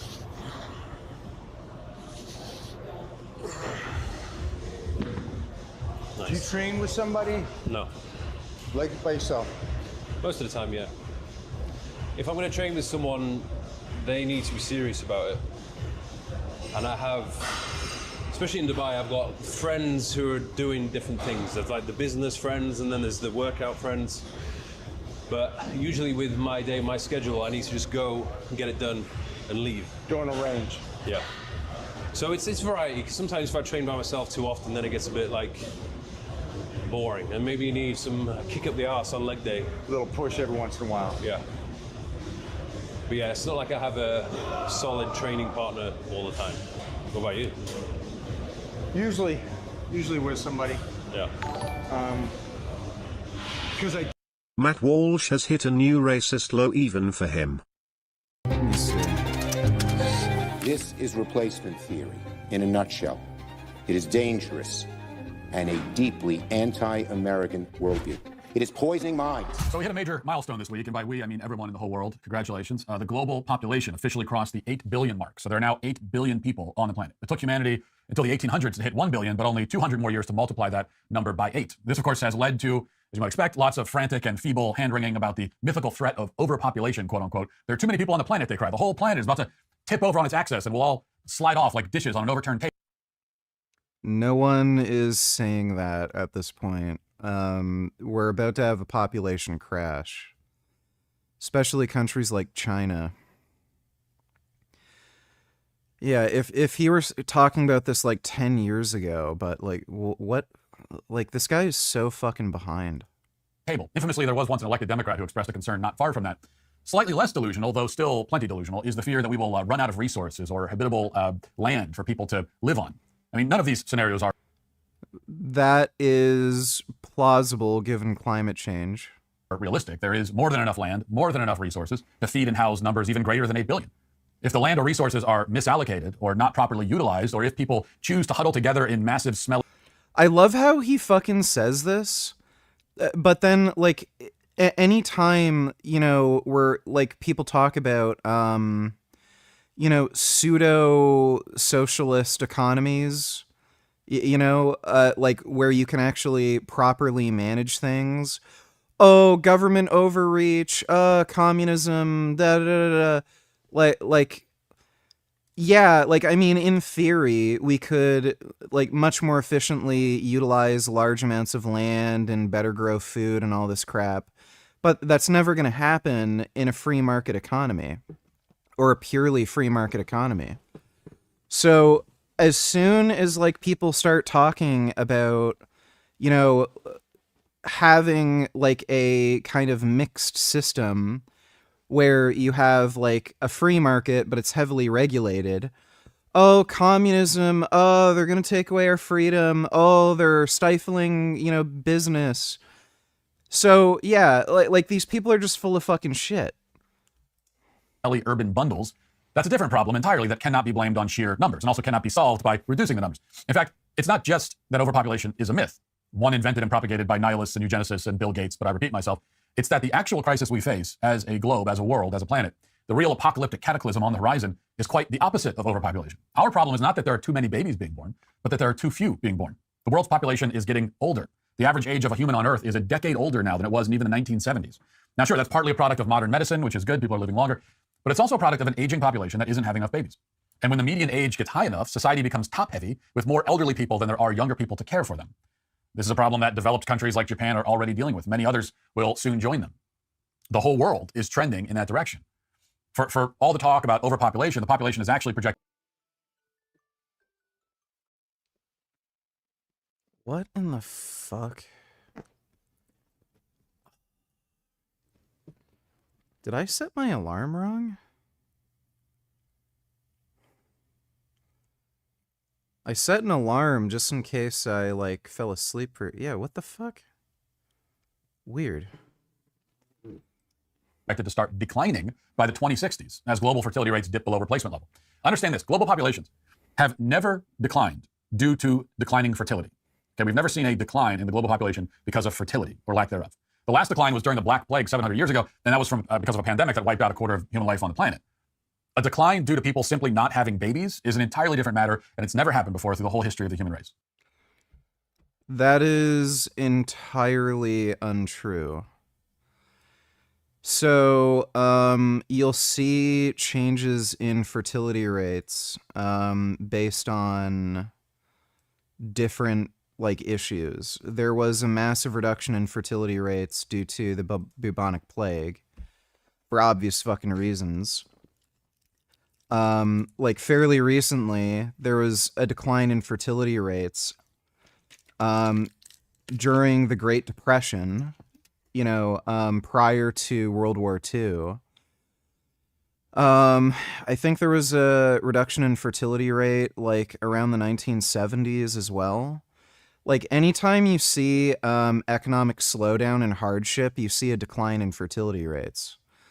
It's just that it didn't happen for long enough for over the span of several decades for you to end up seeing fewer children being born or, like, to have an actual population decline. But you actually do see that. Like anytime there's, like, a big issue, like, you know, pandemic disease or economic downturn, you see a decline in fertility rates. It's just that now, like, there's a variety of reasons why there's been a huge decline in fertility rates. It's multifactorial, but there's been a steady, consistent, like, economic decline where the middle class has been shrinking for, like, the last couple decades. Life is just getting more fucking expensive. You're, like, in order to make any kind of money, you're seeing people require more specialized jobs and education, which, again, if you're going to dedicate yourself to getting a high earning degree and, you know, you have to work in a specialized field, well, obviously having kids is going to take a backseat. So, like, there's a number of different factors at play. It's just, yeah, like, this has always happened. It's one of the reasons why there's a big decline in fertility rates in Japan is because they've basically been in a permanent recession since, like, the fucking 1980s. They had a huge economic crash in the 1980s, and they never fucking recovered from it. So, like, why do you think that fucking Japan has declining fertility rates? It's just because they've, unlike the United States, you know, with the Great Depression, that only lasted for a few years. In Japan, it's lasted for several fucking decades. So, like, this guy's just such a fucking idiot. And it's not a good sign. Older, slower, top-heavy populations cannot thrive, and after a while, they cannot survive. They can't sustain themselves. Human civilization is right now essentially giving up on it. That's not true. So, we do not need a certain amount of fucking people. You see, so it's a temporary issue where when you have a declining population, or sorry, when you have a increasing elderly population, and you're not meeting replacement rates, it causes a number of issues. That's only temporary. When all the boomers die, well, now you're left with younger people. Who cares? There's less people there, but what's the problem? Why do we need a certain amount of fucking people in the country? Bootycom $22 at 102. That jihad guy apparently was on bail for alleged rape. Yeah, I know. Video unavailable. But yeah, Syrian immigrant. I don't know if he immigrated to the UK because he had some phony refugee status. But yeah, the guy was on bail for an alleged rape, and given what he did, he probably actually did commit the rape. And oh, what a surprise. The rapist Syrian immigrant killed a bunch of people. The UK is just a fucking shithole, dude. Thanks for the donation, Bootycam. Itself, throwing in the towel. And this, again, is not a positive development. In the US, we're ahead of the population decline. Play the video on half speed so he sounds drunk. I don't know if he'll sound drunk. Curve. We fell below replacement level for fertility a couple of years ago. And actually, farther ago than that. Oh yeah, he does sound drunk at half speed. And we've been notching record low birth rates every year since. Or almost. I mean, birth rates hit another record low in 2020, falling 4% below the previous year. However, in 2021, there was a slight uptick of 1%, which is still 3% below 2019. It was the first increase in the birth rate since 2014. That was likely only a function of the fact that the year before that was so low. Overall, the U.S. has been below replacement level, actually, for the most part. And there have been, there are peaks and valleys and everything, but for the most part, it's been below replacement since really the early 1970s. And even with the occasional blip on the radar screen, a spike here and there, we are trending in the wrong direction, and fast. Senator Chuck Schumer, of all people, has noticed this problem, and he made note of it yesterday to reporters when he was giving a press conference. Given that Democrats despise the human species, and especially those members of the species who are residents of their same country, those are the humans that Democrats hate the most, we don't usually hear them lamenting declining birth rates. In fact, they are engineering the decline. So what has awakened Schumer to this issue? How the fuck does he figure the Democrats are engineering lower birth rates? Why does he care about all of a sudden? Well, that becomes obvious pretty quickly when you hear what he had to say and why. Here it is. Like, if anything, Republicans are more to blame for declining birth rates because they're making everyone more broke and poor and just giving more money to the super rich. Now more than ever, we're short of workers. We have a population that is not reproducing it on its own with the same level that it used to. The only way we're going to have a great future in America is if we welcome and embrace immigrants, the dreamers, and... Yeah, this is just retarded. Just bank on AI. I don't know why any of them are fucking saying this stupid shit. Just embrace AI and automation. That will make up for the loss in productivity. If you just bring in... Like, what is it doing? I don't know why everyone is so obsessed with, like, these stupid, like, GDP numbers and crap. They're just numbers on a fucking spreadsheet. So... is it really a fucking problem if we can't find, like, Pakistani dudes to work at Starbucks? Like, do we really need people doing, like, these shitty, menial fucking tasks all day? Like, who fucking cares? Like, Amazon can just fucking invest in machines to move fucking crap around a warehouse. We don't need to import fucking... Muhammad Jihad or fucking Jorge or Pajit Singh to do any of these fucking jobs. It's so fucking stupid. So yeah, bring in a bunch of like fucking crazy, retarded, like uneducated, broke morons who all worship the Prophet Muhammad and want to fucking kill gay people and force women to be sex slaves, just so we can fucking fill Amazon warehouses with, like, idiots who will just run a fucking trolley down to one end of the warehouse and bring a box to the other end of the warehouse. Like, who the fuck cares? It's so fucking stupid. Like, the United States is the world leader in fucking AI and automation. Why the fuck aren't you just banking on that? I hate... Society is just run by fucking idiots, dude.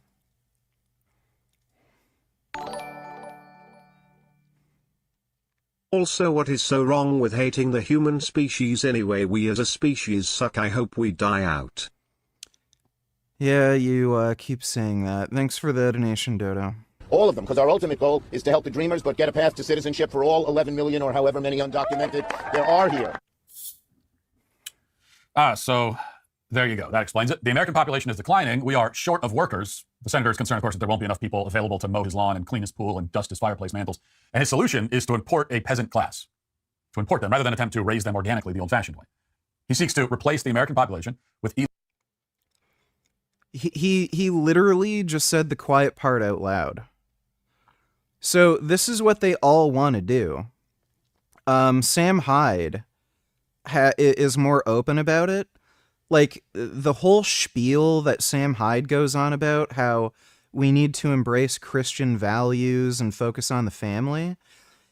He's not saying that because he actually believes in it. He's saying that because he knows in order for him to have like a similar lifestyle that he likes and live in a culture that he likes, idiots have to have kids and reproduce. So you feed like idiots this whole Christianity thing and like the idea of like serving God and the nuclear family, like so that you have worker idiots who will fill jobs at fucking Walmart. So have idiots follow Christianity, have idiots reproduce when they really can't afford to have kids, and those idiots can work at Starbucks and Amazon warehouses and Walmart and all this fucking shit. Like that's, and he like that's like he literally just admitted it. Oh, well, let's import the peasant class rather than just breeding them domestically. That's what they're talking about. They're just talking about the like idiots who are the fucking peasants breeding so that dumbasses like this can keep their fucking luxurious lifestyle where, you know, they have the cushy job where they get paid more than they really fucking deserve. And then all the idiots, you know, fill their Amazon orders at the fucking warehouse. Like, it's just fucking retarded. Why would we do that? like we have automation. We have AI coming. Just have everything, like all these dumb menial jobs, just have them replaced by machines. Like the way things are going too, like so like it's people are becoming a bit more antisocial, like they're not going out as much. And again, part of that is just because of some of the economic downturn. Like people are just ordering in food, people are ordering from Amazon, people aren't like going out so much. Like it just makes it that much more easier for these service jobs to just be filled like, you know, by machines. So like why the fuck are we talking about breeding more retards to work at Walmart, or importing retards in so that to fill these jobs? Like just fucking have machines and AI do this crap. illegal immigrants. He wants to replace us. He wants to replace them on a very large scale. Replace them on a large scale. Even you might say, you know, a large, another synonym would be great. He wants to replace the declining American population on a great scale. Replace on a great scale. So it's like a great replacement, you might say. That thing that we're not allowed to notice. Great replacement theory is a complete myth. It postulates that the white race is going to be eradicated and brown, like the darkies, are going to take over. So when you see demographic changes, you're not seeing white people get replaced. You're just seeing a demographic shift where there's just more minorities. You're not seeing less white people. You're just seeing more minorities in proportion to white people. So let's say, just so that there's simple math, let's say 100 white people exist in a country and there's like 5 darkies. So great replacement theory would suggest, okay, over time, you're going to see less and less white people. So rather than there being 100 white people, there will be 50 white people and 60 darkies. And then if over a greater span of time, well, now there's only 10 white people and now there's 100 darkies. That's not how it works. What ends up happening is there's 150 white people and now there's 200 darkies. And then over a greater span of time, there's 200 white people and now there's 300 darkies. Like that's how it actually works. Like this guy doesn't even understand what great replacement theory is. Or he does and he's just bullshitting. Dodo donated $2. VG, are you a homosocial and are you a Jeffrey or Adonis? Oh, great. Jeffrey attacks the other guys who are trying to level up in life. He writes mean comments underneath their videos. He sends them discouraging text messages. Jeffrey, that's not what a man of character does. You have to try and be more like Adonis. Adonis is the ultimate man, and so when he sees another man working hard, he encourages him. He lends a hand to him. And if Adonis sees another man struggling or being attacked by others, he steps in to defend them. Look at these two guys. They come from the YouTube channel. That's great. Thanks for the donation, Dodo. This or mention, that's the thing that Chuck Schumer is explicitly advocating for. And by the way, not for nothing, I should also say 11 million. We keep hearing 11 million. There are 11 million illegals or undocumented immigrants, as they put it. They've been telling us about the 11 million undocumented immigrants since I was in high school, okay? That number now is much higher than 11 million. We don't know exactly what it is, but probably closer to 50 million or higher. In any case, there are, of course, other ways to reverse the trend of population decline. And the most simple strategy, and frankly the most enjoyable, is for us American citizens to get down to business and have babies, lots of babies. Not to brag, but I am already pulling more than my fair share of the weight in this arena now that I have 6 kids, and my wife and I have, in our family at least, tripled the replacement rate.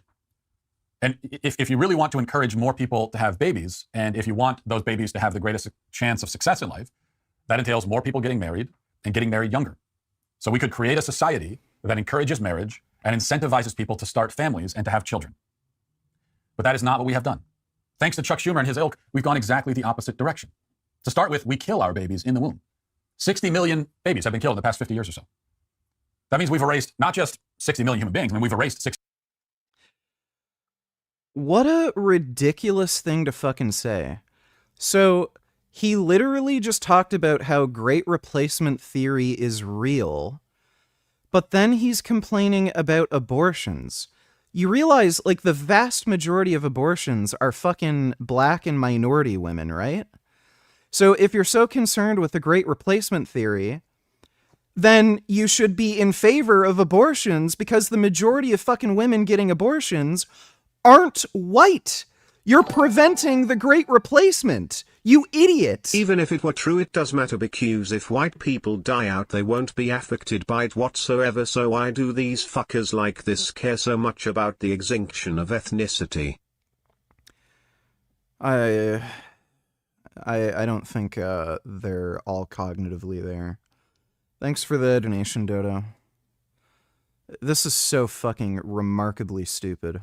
60 million to begin with, but actually we've erased hundreds of millions of potential humans. A large portion of those babies, after all, would have grown up and had kids of their own, and soon the kids of those kids would start having kids. Entire family trees have been uprooted and tossed into the incinerator. The loss of human potential is absolutely staggering. And yet Schumer and his party support, fund, and facilitate all of this, even as he laments or pretends to lament the declining populations. Not only that, but Schumer and his party have attacked the nuclear family. They've encouraged sexual perversion and sexual dysfunction. They have invented a human right to subsidized birth control. I mean, they want to give up birth control in middle schools now. They've created an economy that forces millions of women out of the home and into the workplace. Now they're even castrating and sterilizing people, including children.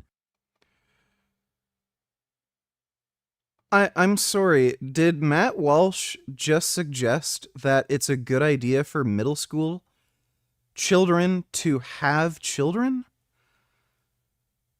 He's complaining about birth control being given to middle schoolers. He wants 10-year-olds to have kids? Like, what? This is just insane. Dodo donated $2. Do you think Matt Walsh is knowingly lying or just stupid because he just said he thinks there are 50 million illegals? Well, that would be 1/6 of the entire population. So when he goes out, does 1/6 of the people he sees and interacts with look Mexican? I don't see why it can't be both. Like, he can be a liar and be an idiot. So I think it's both, dude. He's a liar and an idiot. Thanks for the donation, Dodo. In the name of gender ideology, this is all part of a deliberate plan. There's no escaping that conclusion. And that's to say nothing of the drug epidemic killing millions of Americans killing Americans by the thousands every single year, violent crime.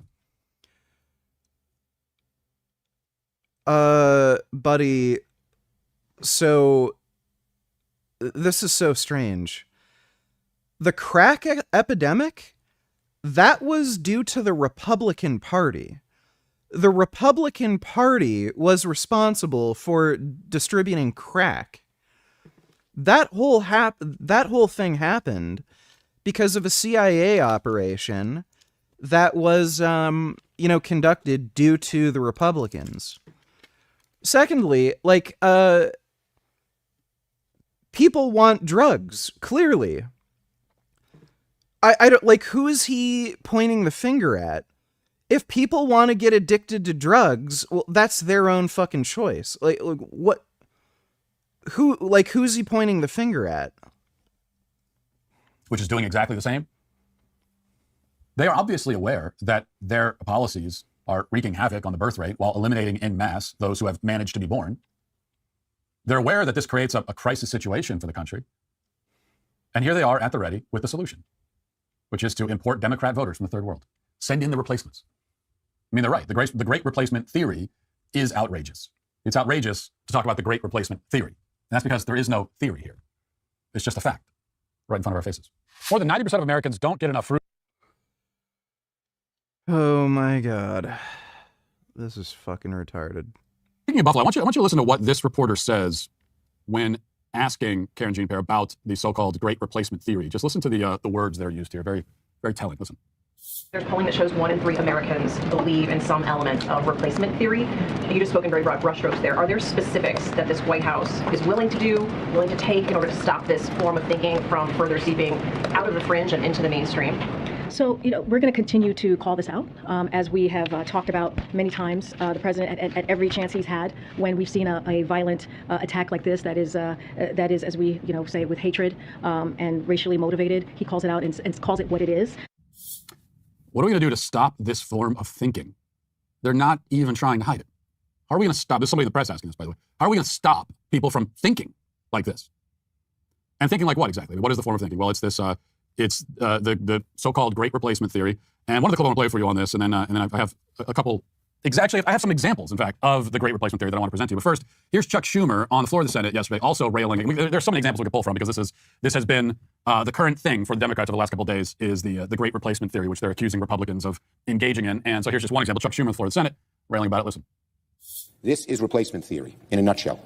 It is dangerous and a deeply anti-American worldview. It is poisoning minds, people's minds, who spend hours wandering the darkest wastelands of the internet.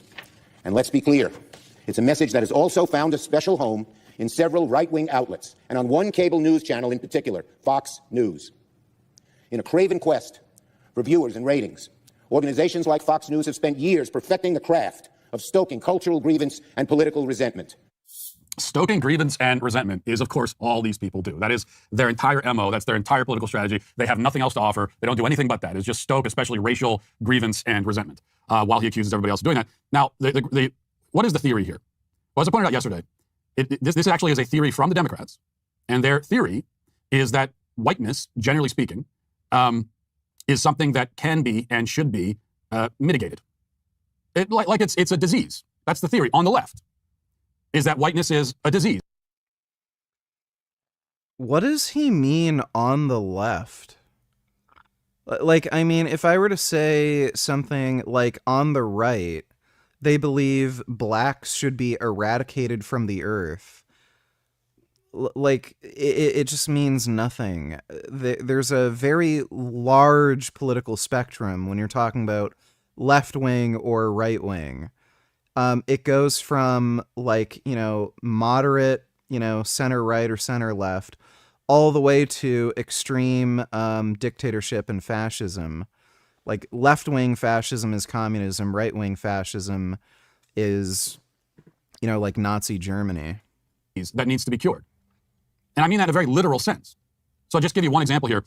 A guy by the name of Donald Moss wrote a paper, this was just last year, wrote a paper for the Journal of the American Psychoanalytic Association. Dodo, Donatillers can't stand the show. They're all grifters and liars. Also, VG, when are we playing Silent Hill F? Things would, resolve itself quickly, but unfortunately things have escalated. Connor, can we show the, yes, exactly. So I just wanted to describe what's going on here.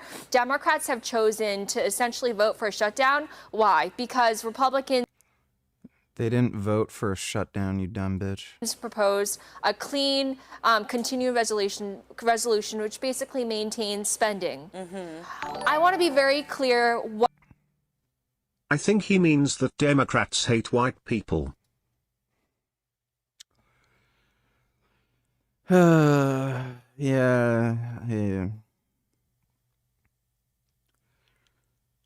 He's just kind of stupid, dude. Thanks for the donation, Dodo. What this means in the grand scheme of things.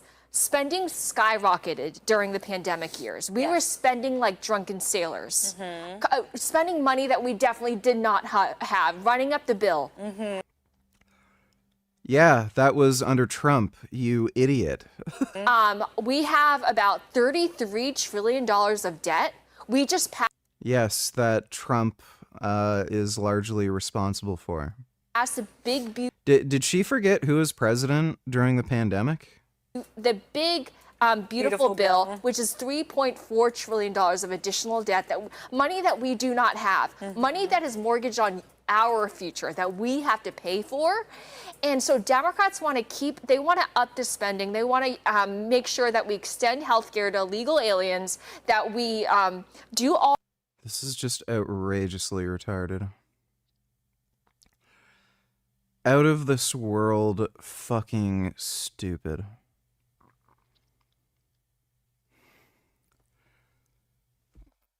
Is Anna Casp? Yeah, there she is. Oh my god. Who in the fuck, like, the people who watch that show have to be fucking brain dead.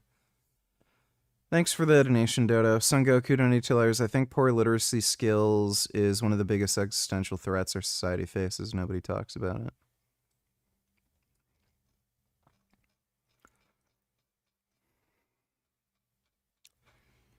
Well, people are just getting dumber.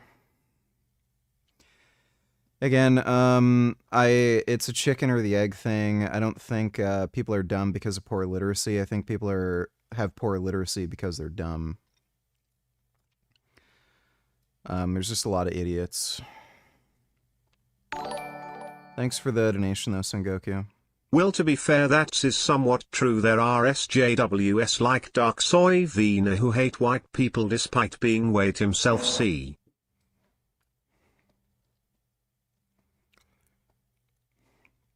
This guy is literally a human potato. I can prove this. It's a scientific fact. If you are white, you are a degenerate. You cannot argue facts.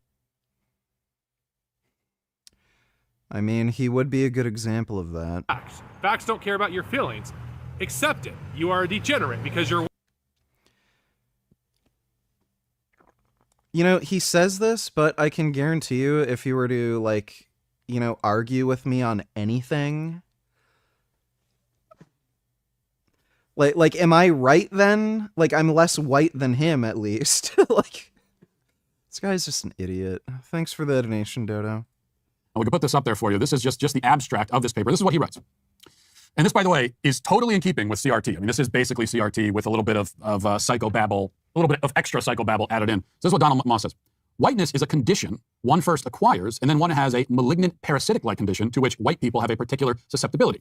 The condition is foundational, generating characteristic ways of being in one's body, in one's mind, and in one's world. Parasitic whiteness renders its host's appetites voracious, insatiable, and perverse. These deformed... So he found a random paper written by some random idiot, and he thinks this represents the entirety of Democrat thinking? Okay, so I guess Nick Fuentes is a representation of the right wing.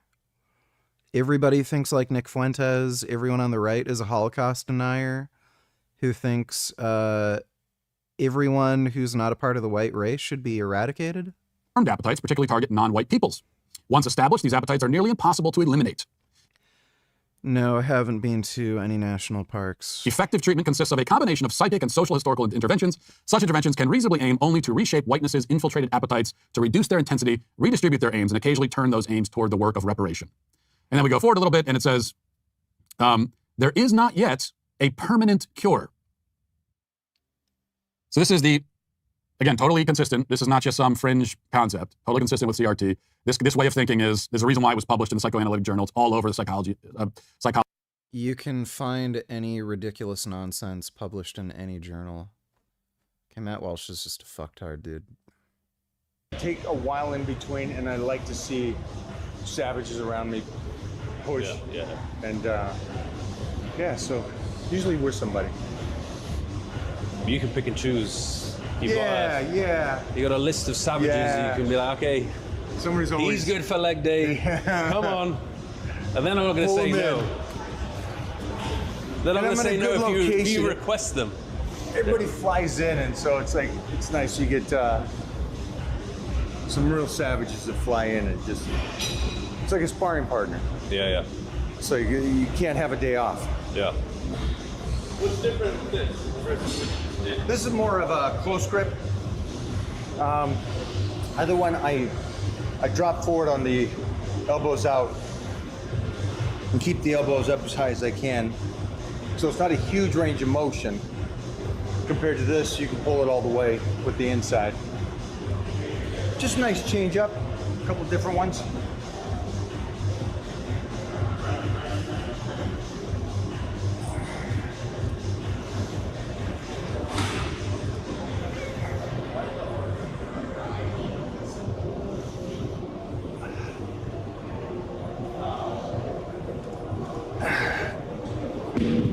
Nice. Was there an age you remember when you had peak strength? Or was it you just being consistent? I can always get to the peak strength on the off season. Yeah. So, because I'm wondering, I'm 35 now. I'm like, can it get better or does it taper? No, you're 35 to 45 is peak. Yeah. Late 30s, early 40s for a man. Yeah. Because I'm feeling the best I've felt right now. There's a combination to it too, because you're young enough still that I believed I could wrestle a bear. Yeah. Why EQ instead of Masteron? EQ increases collagen synthesis, and it's better for your joints and connective tissue.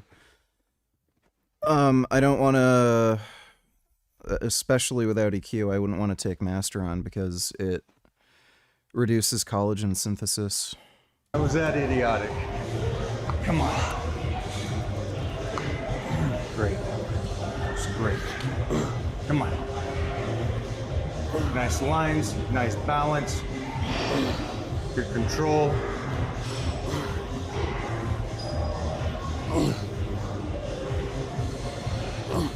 Good. Keep going. Last one here. Come on. Make it pretty. How's the diet right now? I don't know why you would have stopped there. You could have gotten like 10 more. What is the diet? The diet? I take 20 milligrams creatine a day. What is the nutrition looking like while you're traveling over? Not the best. I do what I can. I have no idea what the calorie intake is. Try and keep it clean, but there's been some not so clean things. 3 to 4 meals a day. Okay. Yeah. And you're weighing? So it's about 210. Yeah. It's a good 210. Yeah. Good thing about here is I do a lot more walking in comparison to Dubai. But this time of year in Dubai, I just don't walk. It's too hot. Oh, that's true. So I walk in sauna, you go outside. It's not possible. Not now. I didn't even think about that. So I noticed my step count is, if I don't think about it, it's like 10,000 less. So I start to notice this body fat starts to accumulate. I'm like, oh. Where'd that come from? Yeah. When did they open this part of the gym? Was it after COVID? COVID. During. Yeah, during. They shut down for like 4 months. Yeah. And then they said, fuck it. Because every other gym, all the good gyms at least, stayed open. We're like, fuck it, we're losing money. Yeah. Last time I was here was 2018. Okay. It used to be that lot too. Okay. Was outside. With a tent over it, it was sick. Okay, this is new.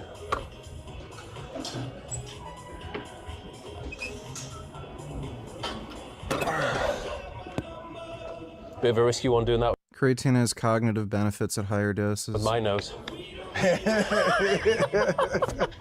Come on, stud. Nice. Sit back a little bit more. There. Sit back or lean back? Yeah, lean back. Both. Touch it. Good. Go again like that. Hold it there. Hold. Nice. Go again. Hold. Down. Stop. Relax. Relax. Go. Hold. Two more. You got this. Don't explode from the bottom. Take it. Go. Beautiful. I can't do that machine with that super long range of motion. My shoulders click. Then one set. Done. Nice. Nice. That's nice. What'd you find? I can do it. Like the range of motion is there because I'm just never training in that range. So there's no strength. Well, I never would have thought to do that. Nice. Nice. I'll be saving that one. Is that one you made up yourself? Or did you get it from someone else? No, I made that one. Yeah. I like the, you know how they talk about now longevity is quad strength. You ever seen those videos? The scientists or the, let me be honest on this. The frail looking doctors say that it's quad strength. The reason I say that is because of the fact that, again, they're doing a study, and they're not taking consideration what happens in life. So you say quad strength, and everybody's going to do what? Go to the gym and do leg extension, leg press. Yeah. Great. Then they go home and sit on the couch because none of those guys can do squats. Yeah. So yes, quad strength, but it has to stem from the lower back and hips. You have to have a healthy lower back. And the first thing that goes. Said men max out their strength in their mid-40s, but Mike O'Hearn is as strong as ever in his late 50s. Is it genetic? It's called steroids, stupid. What a dumb fucking question. Yeah, if you take fucking steroids, you're gonna be stronger into older age. Fucking moron. Because of the blood flow is the lower back. So keep that strong. Then you can keep this. And so the point from there is on all aspects, what goes next? What goes next? Well, range of motion and shoulders. So many people are like, that's it. Yeah. So it's like, why am I bodybuilding a shoulder when I should be doing life for it? And so that's the rotation. Especially it's a very complex joint as well. And I trained all over. I roll a lot into judo and stuff, and so that rotation is up here all the time. And it's like, well, if I'm a bodybuilder, I get locked out in 2 seconds if that thing's so locked in. Yeah. How are the kids with the jiu-jitsu? They're looking pretty mean now. My kid, I rolled with my kid. I rolled with Titan last night. Dude, holy shnikey, something happened. Get you in a lock. He got into my trend drawer or something. Dude, it was a different, starting to make a turn. Yeah. How old is he now? 6. But he's closing in on 5 Are you feet tall. prepared for the day? Yeah, he's... The day he's gonna beat you. That's why I'm training. That's why I'm training, because I know my ass is kicked by... Hey, how old's your kid? And he kicks your ass? Yeah, 10. Leave me alone.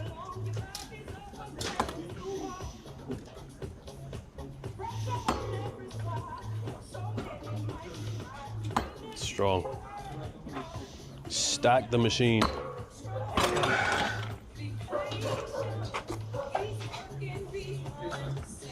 Yeah. No kids for you yet. Not yet. That you know of. There's a couple probably in the Couple in Philippines. South America. South America. You got the face like this. I know where daddy is. This pull-out game is not the greatest.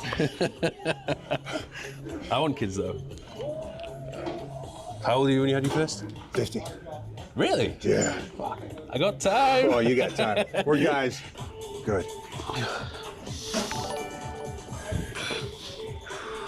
Breaking news: VG Hamas has agreed to the whole peace plan idea but is refusing to give up power. See, this is exactly why negotiating with terrorists is a bad idea. Oh yeah, no shit. President Trump is calling on Israel to stop strikes on Gaza after Hamas shows signs of accepting at least parts of the president's peace proposal. This as the U.S. military announces more strikes on drug trafficking boats. Senior national correspondent Rich Edson joins me live from the White House North Lawn. Hello, Rich. Hey, good afternoon, Mike. The president is keeping up the pressure on Hamas to follow through and release those hostages. He just posted, quote, "I appreciate that Israel has temporarily stopped the bombing in order to give the hostage and peace plan a chance to be completed. Hamas must move quickly, or else all bets will be off. I will not tolerate delay, which many think will happen, or any outcome where Gaza poses a threat again. Let's get this done fast. Everyone will be treated fairly." The president has warned Hamas that it needs to agree to his peace plan by tomorrow night, or that he would support Israel to do what it had to do. It's unclear if Israel would accept any changes to the White House plan. While Hamas says it's willing to release the hostages and transition Gaza's government to other Palestinians, it has said nothing about disarming. Their leverage is getting thinner, but each person, even down to the last hostage, does afford them leverage, unfortunately. They don't have respect for human life, but they use hostages as their own life insurance, and this is reprehensible. Now, the administration has also announced another strike on a vessel off the coast of Venezuela. War Secretary Pete Hegseth says, quote, "I directed a lethal kinetic strike on a narco-trafficking vessel affiliated with designated..." I'm not so sure about those Venezuela drug trafficking strikes. It seems like they literally just killed a bunch of innocent people who are just like fishermen or something. But, yeah, Hamas is never going to surrender, so yeah, just kill them. Thanks for the donation, Dodo.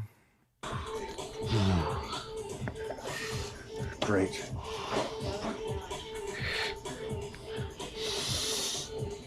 In tune. Beautiful. I can see that contraction at the top. It's even more in tune. Nice. Come on.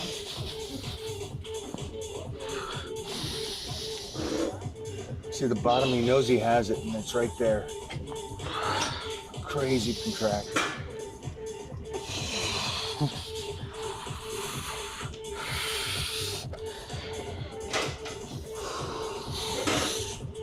Great job.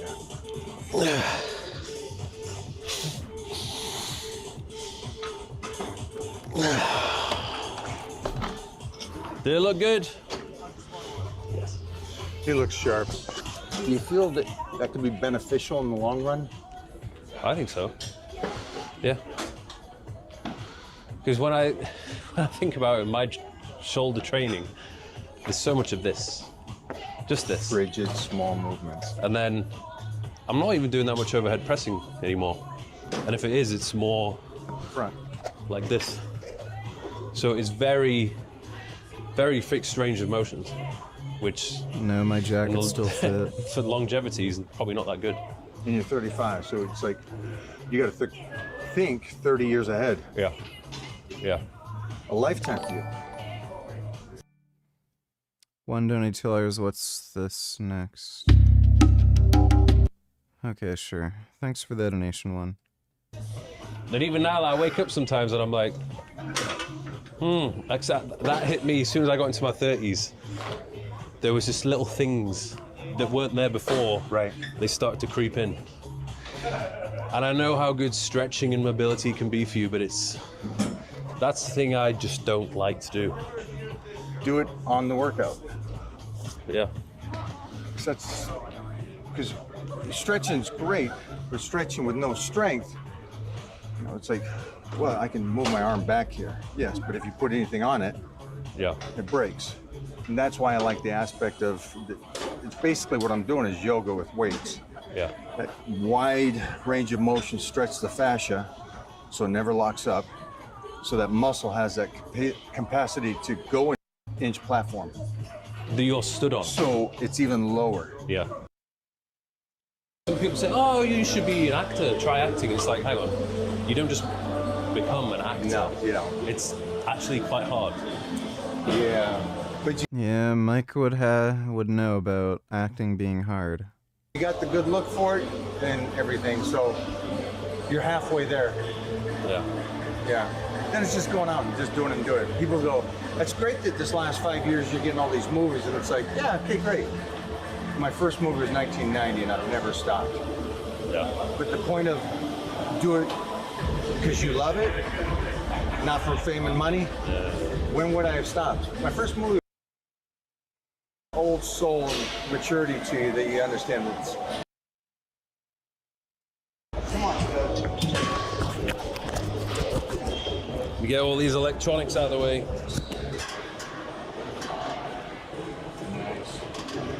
Drop that left side. There you go. There you go. Perfect. There you are. Great. Really, really good.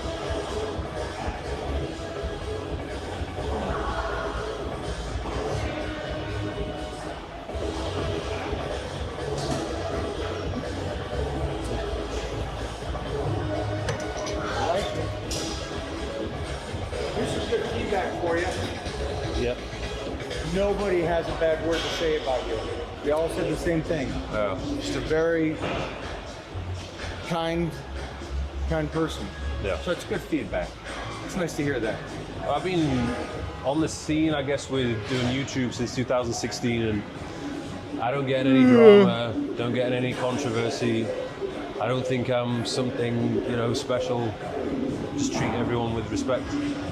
Keep doing what you're doing. Yeah. You're in a good place. People like you. You got a great look.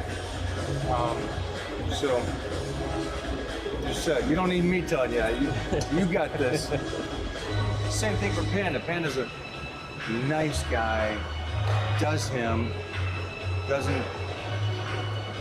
No. Keeps to himself. Does his thing. He's a good person.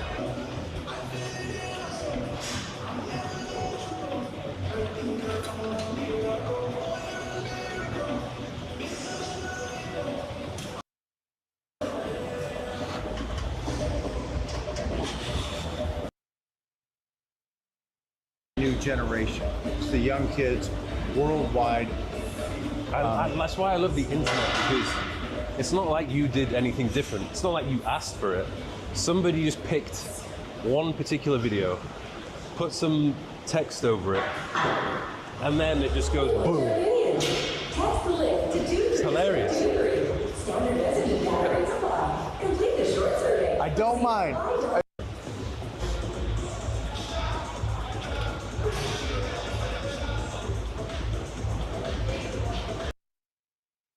Keep going, keep going. Out that trap and cork it back. Have you trained with him before, Dorian? Dorian, yeah. Back in the 90s when he could lift. All of them. Powerlifted against Ronnie most of the 80s. Come on, Steph. Gummy's not gonna like ask yourself at first, but he'll probably warm up to him. There you go. There you go.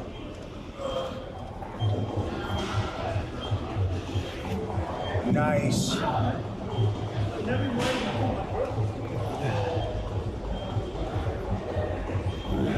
Great, great.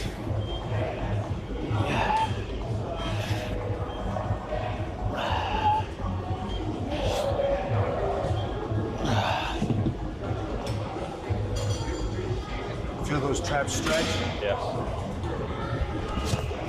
Yeah? They'll be sore tomorrow after that. How often do you travel? Quite a lot, or? We've been going last couple of months, 7 days a week, 3 or 4 appearances. Is it inside the US or outside? Because of this, it was movies, it was all here in the States. Yeah. It's like we're in Detroit, Ohio, Florida. It's cool though. It's cool when you get you're filming something and they shut down the whole area and the stadiums for you. You know, this last one was a boxing movie. So I'm there at the Forum out there in Detroit, Michigan with the greatest boxers in the world. And you know, What do you want to say about him? I'm proud of him. He went from 280 to 260. Anyway.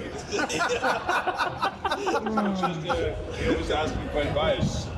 I keep telling him, I said, change the diet and up the dosage. Yeah. Change the diet and up the dosage. That is today's wisdom from Arnold. We're putting that on a shirt. That is definitely going on a shirt. Fuck. Those moments happen so quick. Yeah.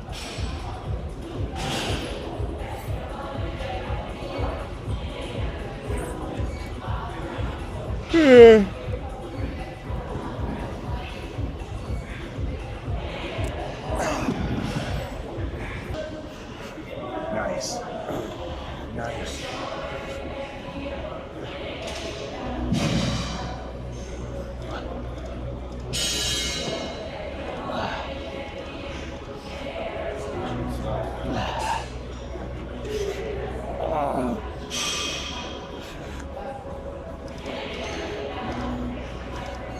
Really good.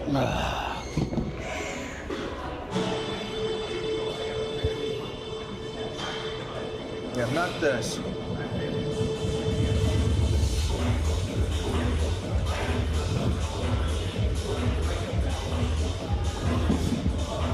So you're okay with a bit of elbow bend? I'm purposely doing that. Okay. I'm racing, and it's not up, it's back.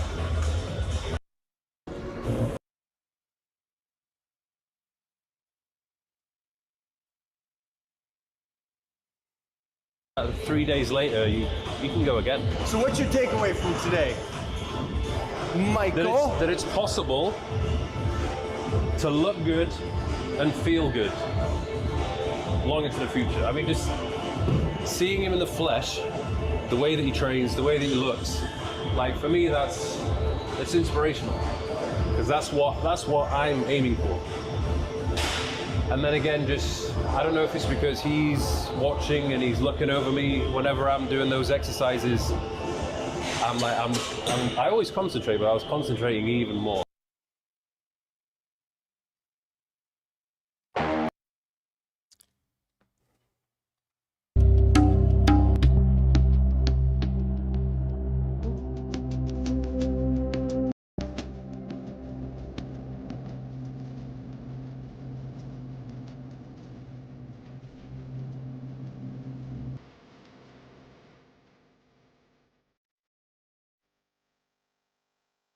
Do you suffer from erectile dysfunction?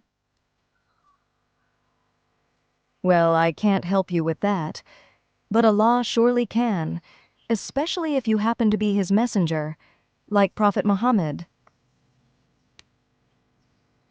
Did you know that, at first, he supposedly struggled with weak sexual performance? Yes, this is the story of his transformation from being a lame Microsoft to becoming a super ding-dong.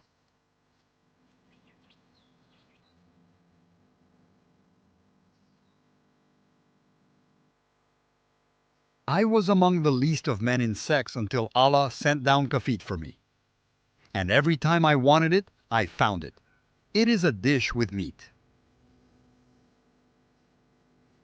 Indeed, Allah invested in improving the Prophet's sexual performance. Even Jibril demonstrated his concern for the Prophet's sexual inadequacy. What should I do, O Jibril? I feel it's not improving yet.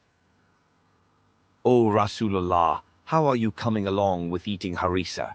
Indeed, in it lies the strength of 40 men. Really? 40 man? Oh, wow. I have to keep eating that food from Allah. Woohoo! 40 men's worth of stiff dongs and love-making ability concentrated in one Prophet of Allah. Apparently, even his companions knew about this special diet. I wonder, did he ever share his smashing power food with his friends? Ya Rasulullah, has any of the food of Jannah been brought to you? Yes, Jibril brought me harissa, and I ate it, and my strength increased to that of 40 men in marital relations. Oh, wow. Did you ever test out your new smashing strength? You bet.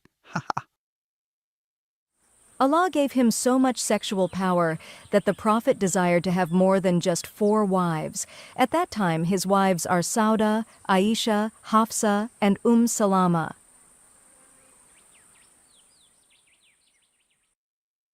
According to Surah An-Nisa, verse 3 of the Quran, Muslims are permitted. The Prophet Muhammad was such an incel. Yeah, he was a bitch. Thanks for the donation, Dodo. To have up to 4 wives. However, I wish to take my daughter-in-law, Zainab bint Josh, as my 5th wife. To make my wish come true, I may have to adjust some Quran verses. It would be good if I were not subject to the same limitations as other Muslims. He married his 5th wife, Zainab bint Josh, after seeing her naked and lusting after her.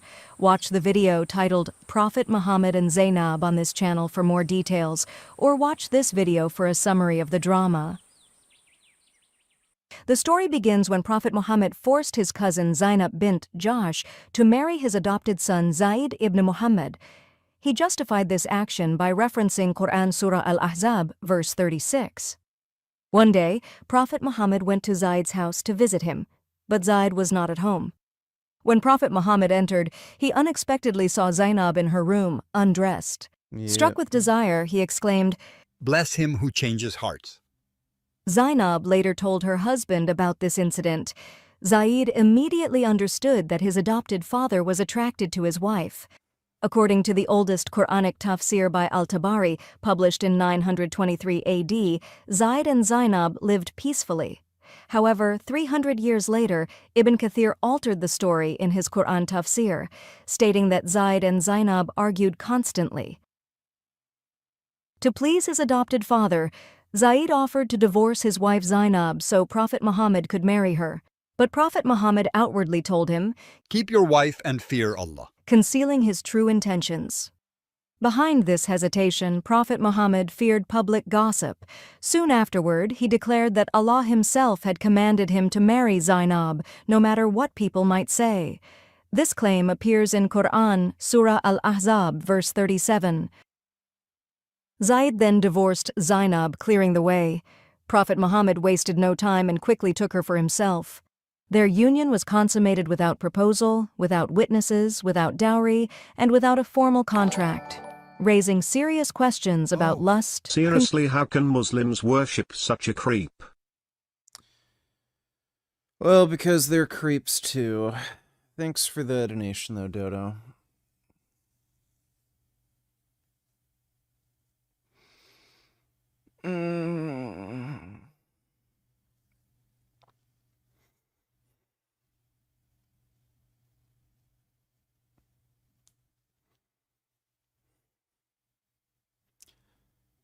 Fuck.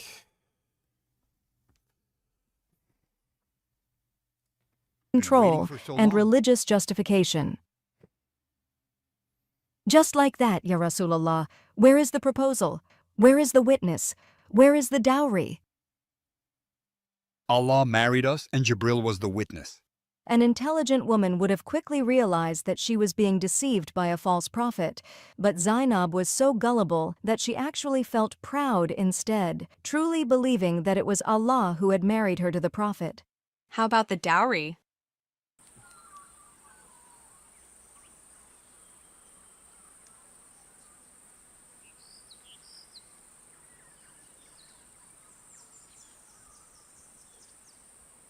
After that, Prophet Muhammad added more wives, such as Salama, Juwayriya bint al-Harith, Habiba, Safiya bint Huyay, and Maymuna bint al-Harith. As if that wasn't enough, the Prophet also declared his right to be intimate with more women in the Quran, Surah Al-Ahzab, verse 50, as revealed from Allah. O Prophet, indeed, we have made lawful to you your wives to whom you have given their due compensation, and those your right hand possesses from what Allah has returned to you, of captives, and the daughters of your paternal uncles, and the daughters of your paternal aunts, and the daughters of your maternal uncles, and the daughters of your maternal aunts who emigrated with you, and a believing woman if she gives herself to the Prophet, and if the Prophet wishes to marry her, this is only for you, excluding the other believers. When the women found out that Prophet Muhammad could sleep with whomever he wanted, they reportedly came forward, hoping for the opportunity to be chosen as a companion. Aisha was not happy when she saw this. What is this? Do the nikah city with me, Marry me, ya Rasulullah. For just a night, Ya Rasulullah. We want to be your hotel wives. I mean, 10 wives, Oh, Ya Rasulullah, Rasulullah. take me pierce me, inside, Ya shake me Rasulullah. all night Let's long get together with your for a mighty night. dong. Ah, now you know why Surah Al-Ahzab verse 50 is my favorite. Can a lady give herself to a man? These women have no shame, offering themselves to the Prophet. All kinds of women approached him, even those considered less attractive.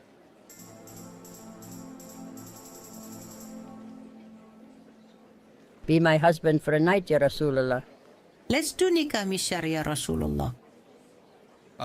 Control yourself, please. I want to be your hotel girl, Ya Rasulullah. Astaghfirullah. I don't have a hotel. Oh dear, what should I do? Some of them are unsmashable. But he wouldn't be the Prophet Muhammad if he couldn't find a solution to the situation. O mediocre women, Allah has just continued Surah Al-Ahzab, verse 51. He said, You, O Muhammad, may defer the turn of whom you will among them and receive whom you will. And whomever you desire of those you temporarily set aside, there is no blame upon you. Really? Is that so? Allah just told you that you can postpone sleeping with them? Yes, that's what he told me. Let's get busy, ladies.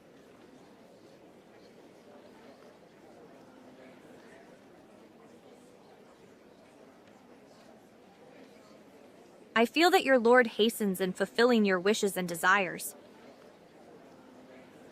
Allah quickly grants requests related to your sexual needs. Yet, why did it take a month for the revelation regarding my innocence in the case of Al-Ifki? Was it to confirm that I wasn't pregnant with Safwan's child? Did Allah need a month to discover the truth? Why was there such a long delay in this matter? Why does Allah remain silent? Aisha is smart enough to see through the Prophet's trick to deceive his followers.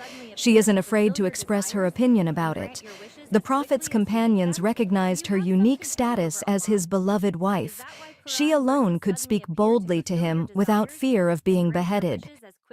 I already had 3 energy drinks today, and I had one right before stream, and I had one on stream.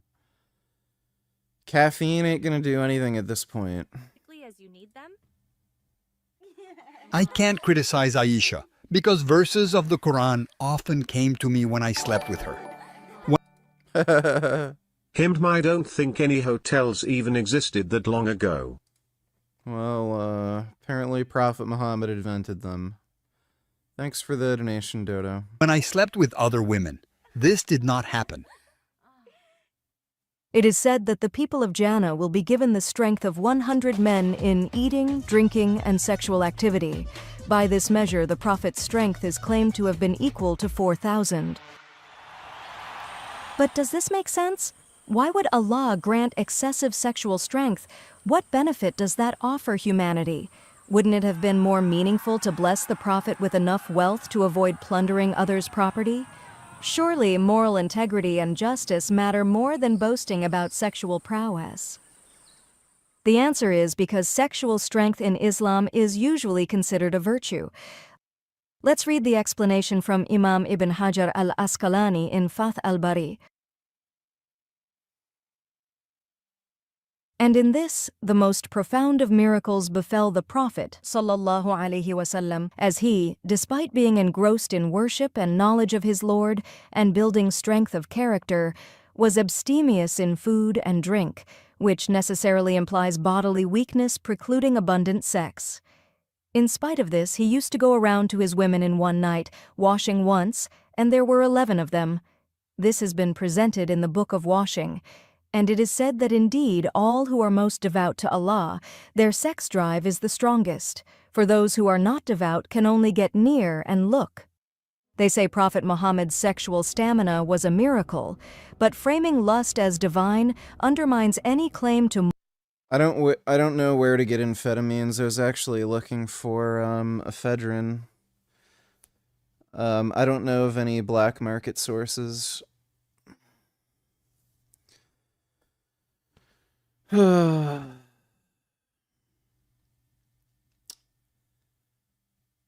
yeah. Moral or spiritual integrity. It replaces compassion with control and wisdom with indulgence. Islam, as reflected in these doctrines, offers no meaningful advancement for humanity, only a system that sanctifies male dominance and personal privilege. With verses that permit polygamy in Quran Surah An-Nisa 3 and grant the Prophet unchecked sexual rights in Surah Al-Ahzab 50, it becomes clear that the religion prioritizes power and possession over justice or empathy.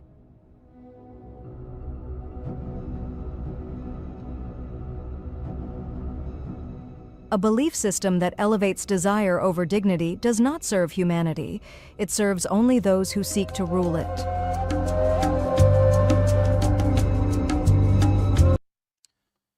It's kind of insane how people still believe in that dumb fuck religion. It's fucking insane, dude.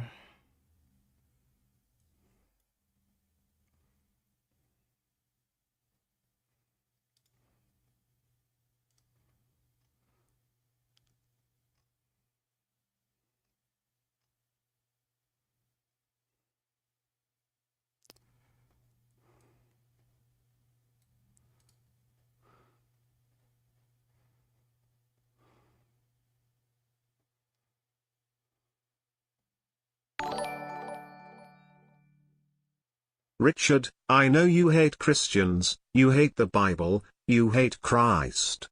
But would you say Christianity is better than Islam? Do you think it's possible that you could convert to Christianity and be a soldier for Christ? Jesus loves you so much, Richard. Yes, obviously Christianity is better than Islam. Why do you... Can you just not ask me stupid, obvious fucking questions? Go fuck yourself. And, like, I guess if I get hit in the head hard enough, maybe I could become Christian. Like, if I go schizophrenic and crazy, like, sure. I'm not stupid enough to believe in fucking Christianity. Thanks for the donation, jackass.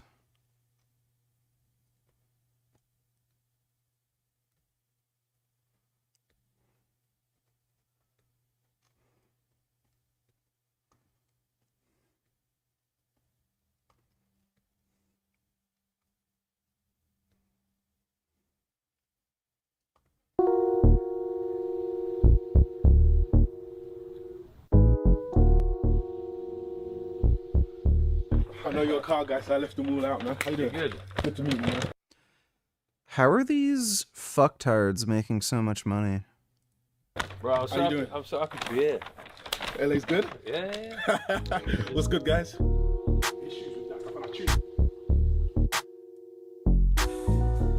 But no, yeah, it didn't have a roof for a while. And then, yeah, the equipment was getting battered, man. The heat was causing bleaching of the equipment.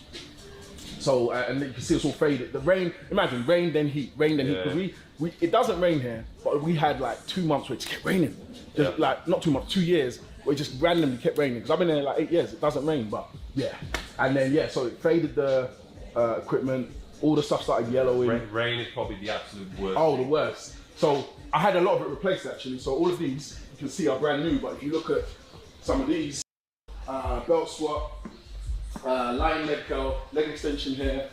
I got that for my wife and that for my wife. I jump on that sometimes, but yeah, that's stuff. But yeah, and then calves here, calves there, and then the hip thrust.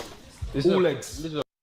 You know this dude's a fucking retard if he'd get married when he has so much money? A proper home gym. Like, I don't know if it's a situation where his wife is like a big millionaire too.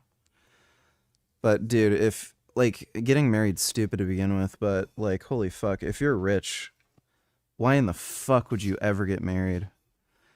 Yeah, let me like just have this massive liability where if she ever wants to break up for any reason, she can just steal half my shit.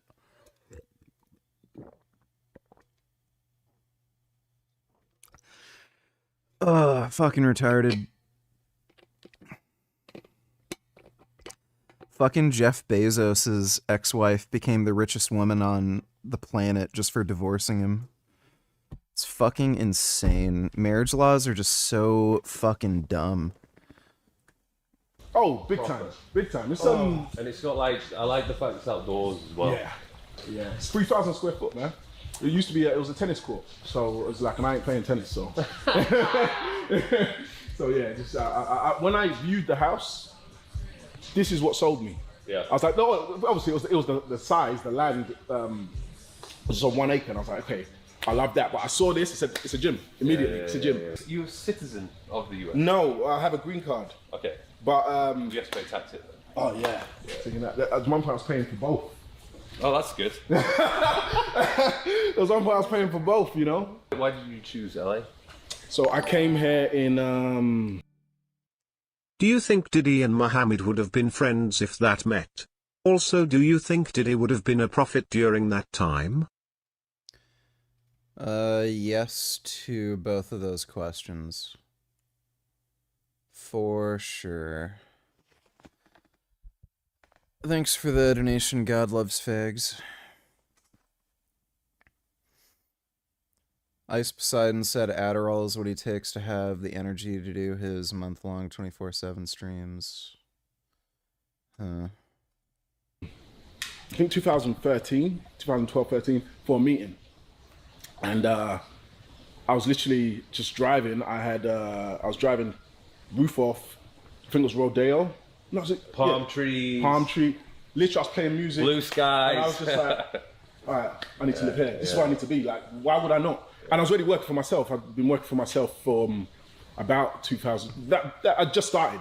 So about 2011, all I needed was my laptop. Yeah. So I was like, I want to live here. And then it was just making it happen. So over the next, I didn't move here to 2017, but over the next few years, it was just planning everything. Even when I met Shan, before we got serious at all, I said, here's the plan. I'm going to America. So I just need to know, is that something? Yeah, are you down? Because I'm 1000% going. I'm going. And she was like, yeah. She'd already moved. She's from Essex, like Colchester. So she'd already moved to London. She was like, she's already the kind of person that I can just up and move. So yeah, man. Where were you living? London. You were in London? All over London. Yeah, I've been north, south, east, moved a lot. No, but I was gonna say I started training at home first. Yeah. I was training at home for, I think, 6 to 7 years before even like going to a gym. Just started off with a pair of dumbbells and then slowly just built up from there. I did that in my garage. Yeah. When I was at university because I couldn't afford to join a gym. Yeah. Because there was just no gyms in Leeds. The only gym that was closest to me was the David Lloyd, and that was too expensive. Yeah, at that age, yeah. Not happening. Oh, okay, you know, for me, I started at home, just a pair of dumbbells.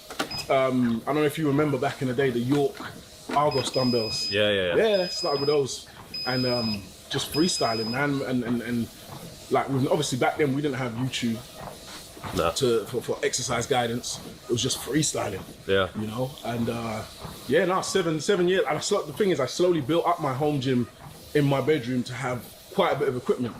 You know, I had a pull-up bar. Your forearms were 13 inches right before steroids. Let me see.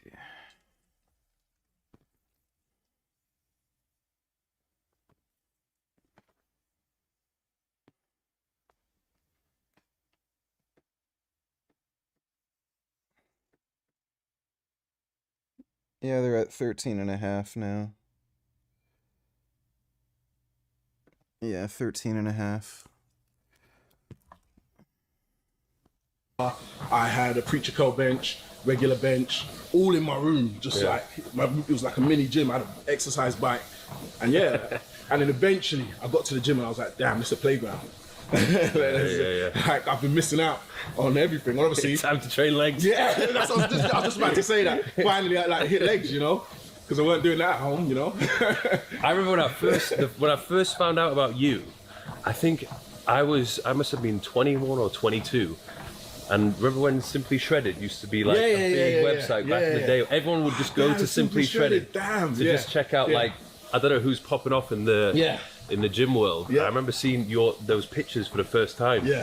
I don't know who took them, but I was just like, who the fuck is this maybe guy? Aaron Dunworth, I think. He done some really great shots for me back in the day. And Simply Shredded, they had me as the friggin', what's his name, the logo. Yeah. I just turned 35. You're looking good too, man. Thank you. Is there an age where you notice things were starting to get a little You probably bit more... noticed it as well, 30. Yeah. Like I say 28 to 30. Like, it's like, oh damn. So for me, I was always lean. Without any effort whatsoever. Straight up genetics, just, before I even touched the weight, I had a 6-pack and I thought I was big, I was skinny, but shredded, you know, just lean. And then, that maintained for years without having to touch cardio. Just I do direct forearm training. Always diced. And then, once 30 hit, started looking in the mirror and be like, oh, the lines aren't the same. Are we watching this because you envy Simian Panda's physique? No, just for the men's. Simian Panda's a fucking moron. Thanks for the donation, dude. Yeah, exactly. So I had to work, which is fine. And to be honest, I really love it now. I love the cardio I enjoy. Like, we're going straight to workout. We've done a little something, but normally I do 45 minutes every day to start off, you know? Before a session? Before a session. And that never used to be my style. I used to think if you do that, you're not going to have the energy for the workout. But no, that's not the true at all. I'll literally finish doing my 45 minutes and I'm ready to work. You know, so. Yeah, I started using the grippers again. Do you have to do cardio to stay lean or just diet? No, not really, but I do notice I can stay lean if I'm doing a lot of walking. But there's periods during the year, for example, when Dubai is very hot, I just don't go outside and I don't walk. Step count is like 5,000 or less. And I notice even if I'm just eating the same food, I'll start to accumulate a bit of fat. But you have remained extremely consistent with the way you look though. Like I've never seen you out of shape. It never happened. not once. Have you even come close? Well, you just don't allow I've become a little bit softer and then just fixed up. Everything's visual for me. I don't necessarily weigh myself often. I don't count calories. Everything's... You don't count? The first Muslim judge has just been given a lifetime appointment to the Supreme Court of the UK, which only has 7 seats. Oh, that's great. The UK is fucking retarded, dude. Just get out while you still can. Yeah, they're gonna start having Sharia law there. Thanks for the donation, though, Ginley. No. Ever? No. Well, back in the day, maybe. Like competition times and stuff. But no, I'm visual now. Just visual. I have this little test that I do. I raise my arm up and I see how defined my obliques are. If they look a bit fluffy, let's do some work. Let's tighten up the diet a bit more. If they're like dialed in, I'm like, okay, all good. That's been for years what I do. I was walked in the mirror, I go like that. That's my telltale. And I also love when I've got lines on my arms. The brachii, like the striations in the vein. If I don't see that, I'm like, you know. So how long have you been training now? Like 18 years. Nice. And then when I started taking it seriously, is when I went to university. So Newcastle University, joined the first gym, which was the university gym. And then I became friends with these 2 of the guys that were older than me. But they were already pretty jacked. So then they kind of introduced me to the exercises and like an actual split. So they were doing like a bro split. So a bro split. I do a bro split. Still I have done the whole time. So I followed the bro split for like 3 years. Did the 1.5 grippers for sets of 5 and the zeniths for like sets of 15. JK nigga, if you had any amount of critical thinking skills or did any amount of due diligence, you would have known what I said was entirely made up. Does the UK even have a Supreme Court? Also, if you just read my name backwards, you'd know I was lying. Dipshy. Okay, that's great. Thanks for the donation. But kind of skipped the legs for 3 years. Yeah. And then it wasn't until I started posting on Instagram, like actually I never showed my legs. Yeah. And everyone was like, oh yeah, he's got a good physique, but I wonder what his legs are like. Yeah. And I was like... So then I had to start doing legs twice a week. When you started doing legs, did you enjoy it first off? Fuck no. Do you enjoy it now? Yes. Yeah. When I started doing legs, it was love-hate. It was literally, I hated it, but I flipping loved it, especially squats. Yeah, you know. Well, the feeling you would get after a leg session is the best feeling. Yeah, it's unmatched. It's unmatched. It's like you fucking really push yourself to it. Yep. Nice. A little warm up and then I'll go to the working weight. Yeah, the most time I've ever had off was probably like 1 week off. Oh really? Yeah, so like me then. Yeah. Joelinton, don't say that person's name in chat. Don't say that person's name in chat. Don't say that person's name in chat. Don't say that person's name in chat. Don't say that person's name in chat. Don't say that person's name in chat. Alright, thanks for the donation 21st. And one of them was forced because I had a hair transplant, so I had to... So for me, mine was forced through illness, just like having like flu. Yeah. You know, I've never just randomly decided to take a week off, but yeah. Wow, crazy. And why is that? Because people would love to know, like, obviously the main question that we get is motivation. Why would someone not take some time off? Like, how do you manage to do that? If I take more than 2 or 3 days off, I get like restless. Yeah. Like I can't even describe it. I just would hate it. It's like the thing I look forward to the most on most days is training. Same. And when you take that away from me, I feel lost. Yeah. Do you train on vacation? Holiday? Yeah? Same. Like I actually look to make sure that the... Yeah, that's what before I book, I'm like, right, so where's the nearest gym? And exactly. If there's no gym, it's like, what's the hotel gym? Exactly. If the hotel gym isn't sufficient, I need to know that there's one local. Yeah, otherwise I'm not gonna go. Same. How do you do in the heat?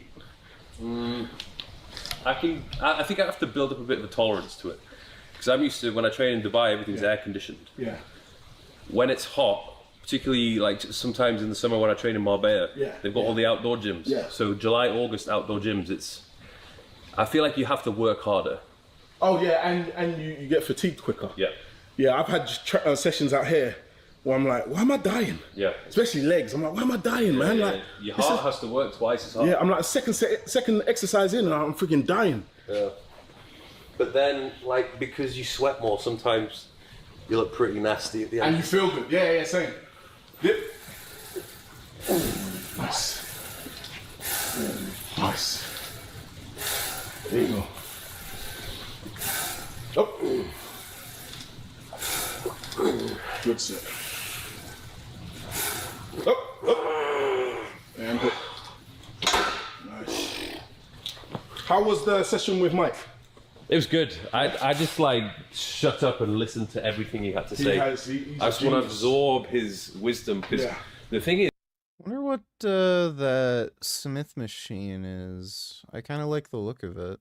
But a lot of these people who have been training for such a long period of time, usually when they get older, they either can't train anymore because they're so injured and battered, or they just don't look very good. Whereas he, what is he, mid-50s or something? He must be. He's so strong. Oh, ridiculously strong. Watch my next video. No, thanks for the donation 21st. But not just strong, because there's lots of strong people. He makes strength look smooth and clean, like no matter what's on the bar for him. He doesn't jerk anything. No, not at all. Not at all. He was telling me it was just all like controlled contractions. Yeah, amazing. It was funny as well because we were in the middle of the session, then Arnold rocks up and he comes up and says a few words. Yeah, nice. Love that. So I trained with him and Tabby, and Bruce Buffer. Oh yeah, He showed up. He done an intro for us all. Ladies and gentlemen, we are live at Gold's Gym with Tommy, Simeon, and Mike O'Hearn. And now, it's time for the warriors of the gym to lift and pump up! Obviously, that's the thing about LA, Gold's Gym. You see everyone everywhere. Yeah. You know, so yeah, you don't know who you can run into.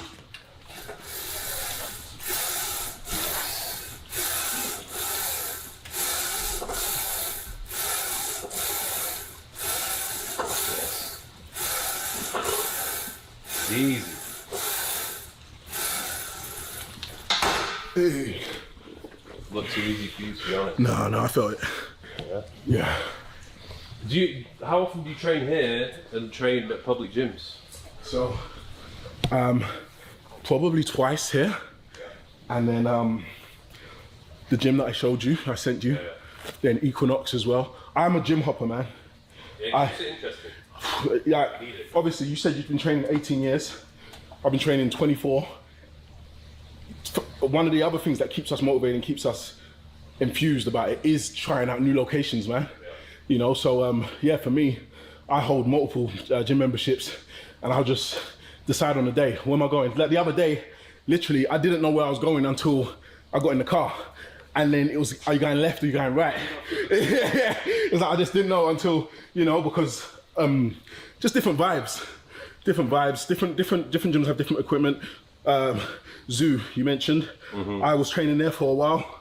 Amazing equipment in that gym, you know, so yeah, I just chop and change.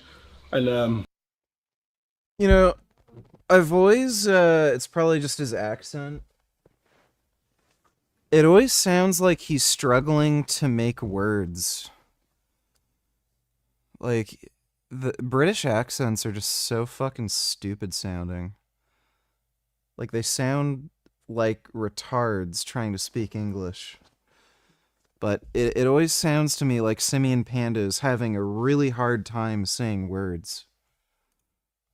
I always think it's weird sometimes how the trajectory of the day can change so much based on which gym you go to. Oh yeah, definitely. Because of the people you see, the conversations you have. It's like, it's so, because even in Dubai...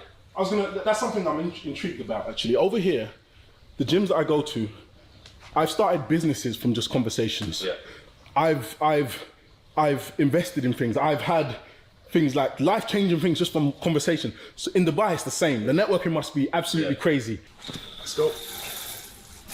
Nice. Nice. Yep. Up. Up. Just spot me on that. Yeah. Nice.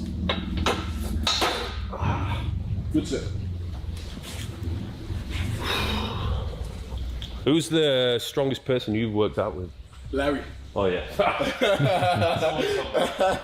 He's the only guy that has used these, the 175s. But I chased him. I think I did the 160s or 165s that same day. Yeah. But yeah, he done the 175s. What was he doing? Pressing? Yes, chest press. Lateral raises. Yeah, he's the strongest. I've trained with him a few times and the strength just doesn't make sense. Yeah. Phenomenal. Actually, no, he's not the strongest I've trained with. Eddie Hall. Oh yeah, of course. Eddie Hall. I was doing friggin' I remember I was doing close grip bench. I had 3 plates aside on the easy bar. Yeah.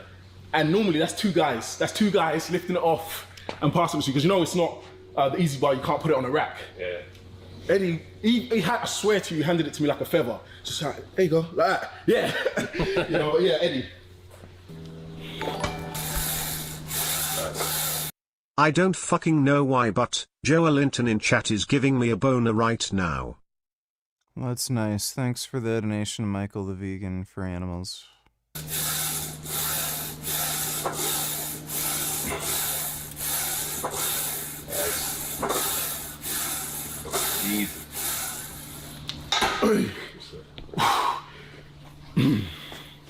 Yeah, I remember, I think the last time I trained with him, we were doing bench press. Yeah. And I just wanted to quit the gym basically. I was there, 2 plates either side, like literally dying. And then he goes and puts 5 plates. What? So when did you notice that you were onto something with your physique? Because obviously there's gonna come a time where you're like, oh, actually, I'm doing all right. So this was when I was it was probably the 2nd and 3rd year of university when I stopped drinking as much. Oh, snap. I still drink a lot, but yeah. This is university. What are we doing? Just this warm up. Okay. So let's do both. And then the 2nd and 3rd year, I started to get in pretty decent shape. Yeah. And then after university, I stayed in Newcastle, did some club promoting stuff. Yeah. And I think even just through Facebook, I was building a reputation of just being a friggin' diced guy in Newcastle. Yeah. And then I ended up getting a job at Hollister as a manager, assistant. This Nigerian food looks pretty good, NGL them Nigerians know what's up. Today's recipe is miyan taushe, a peanut pumpkin soup from northern Nigeria. I'm building my repertoire of peanut-based stews and soups from across West Africa, and now that pumpkin is in season, miyan taushe was on top of my list. Like always, my rendition is plant-based, but I've tried my best to maintain most of the important steps. The base of the soup is a red sauce. I started with sauteing onions in red palm oil, but many use vegetable oil instead. Then in went my tomato pepper blend, and when everything had cooked for a bit and the oil separated to the top, I added my pumpkin puree, raw peanuts, and a broth made with mushrooms and smoked tofu. I seasoned my soup halfway through the cooking process and then added spinach when the soup was just ready so that the spinach will wilt. I paired my miyan taushe with millet sanasar, which is a gluten-free yeasted pancake, but you can also eat this with plain rice. As always, the recipe is linked in my bio and a detailed tutorial is on my YouTube channel. Today's recipe is... I like pumpkin. Pumpkin bread is fucking incredible. People always hype up banana bread, but until you've had pumpkin bread, you don't know what bread is. Thanks for the donation, though, 21st. Manager. And then I remember when I was working there, the only thing I ever wanted to do was go to the gym. And I was getting annoyed at the fact that I couldn't go to the gym because I had to work my bit. Yeah. So one of my housemates became a personal trainer. Yeah. And I was like, well, I have no intention of being a coach. Yeah. But if I get to be in a gym all day, I'll happily do that. Yeah. So then as soon as I became a personal trainer, I was training clients, I could dedicate all the time in the world to training and actually snapping some stuff for socials. When I was a PT, I ended up training twice a day. Because it was like, I'm here. Yeah. So, yeah. And then, I mean, early days of Instagram, there was way less fish in the sea. Yeah. So it was, remember there was like the OG fitness people. It was like Joey Swole, and there was some other people like, Sergi, yeah. Yeah. Lazar. Yeah, Lazar, yeah. He was someone who I was like, that's sick. Yeah. It's funny because like with Ulysses, before I met him, I stumbled across a picture of him. There's one who is leaning on a motorbike, on a super bike, and I was like, normally I'd never really cared for building my physique. Honestly, I just enjoyed lifting. But I saw. Too bad you don't have a woman who will cook and clean for you anymore. R.I.P. Yeah, like that ever happened. Thanks for the donation, dipshit. His physique, I was like, that's something to get to. So yeah. Yeah, he looked mad. Yeah. How many are we doing? I think I want to do a little bit more weight, I think. Okay.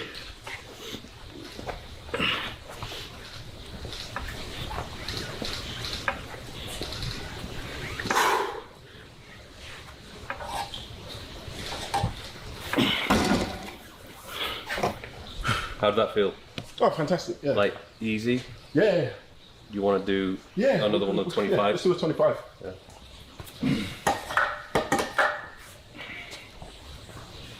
It's funny because like in Dubai, obviously I train some strong people. Yeah. Sometimes I train with, Andrew Jack. Yes, yeah. And then like he just politely does the same weight as me, and I'm like, listen, bro, I know you can do way more. Like, don't stop trying to be nice. I have this thing as well. It goes both ways. I say for the people that are stronger, yeah, don't do that. Yeah. Like I don't want to lessen what you're doing. Do your proper weight, and then also for the people that aren't as strong, don't try and chase me and get injured, man. Yeah. Like when I'm training with Larry, there's no ego for me. I'm not trying to do what Larry does. I've never got like. do you like the most? As in looking at it and saying, yeah, that's a good. I had an ab wheel. Yeah. So I did the ab rollouts and push-ups. Yeah. For me, that's all I did for like a year. Same. Lots of push-ups, man. What was I going to say to you? Yeah, we've all seen his, and if you haven't, go check it out. His recent post with the crazy angle. Was one of you guys responsible for that photo? Oh, no, that was a selfie kind of photo, right? Selfie, yeah. that was like a casual. Because I went to New York without my team, and I was like, fuck, I need to go back to taking pictures of myself again. It looks sick, and I see that it's pinned right now. Wait.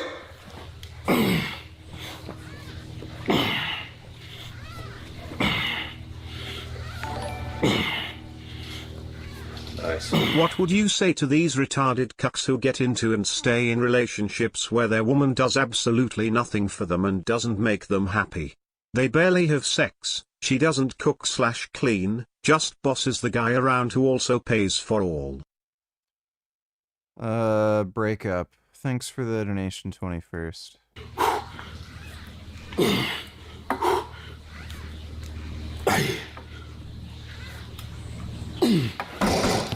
Hey. Good stuff.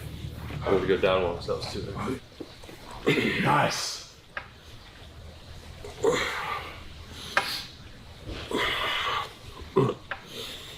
Yep. Good set.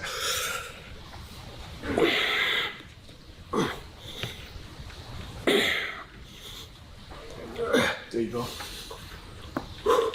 Get it. Let's see. You got any? Is there any long attachments or just...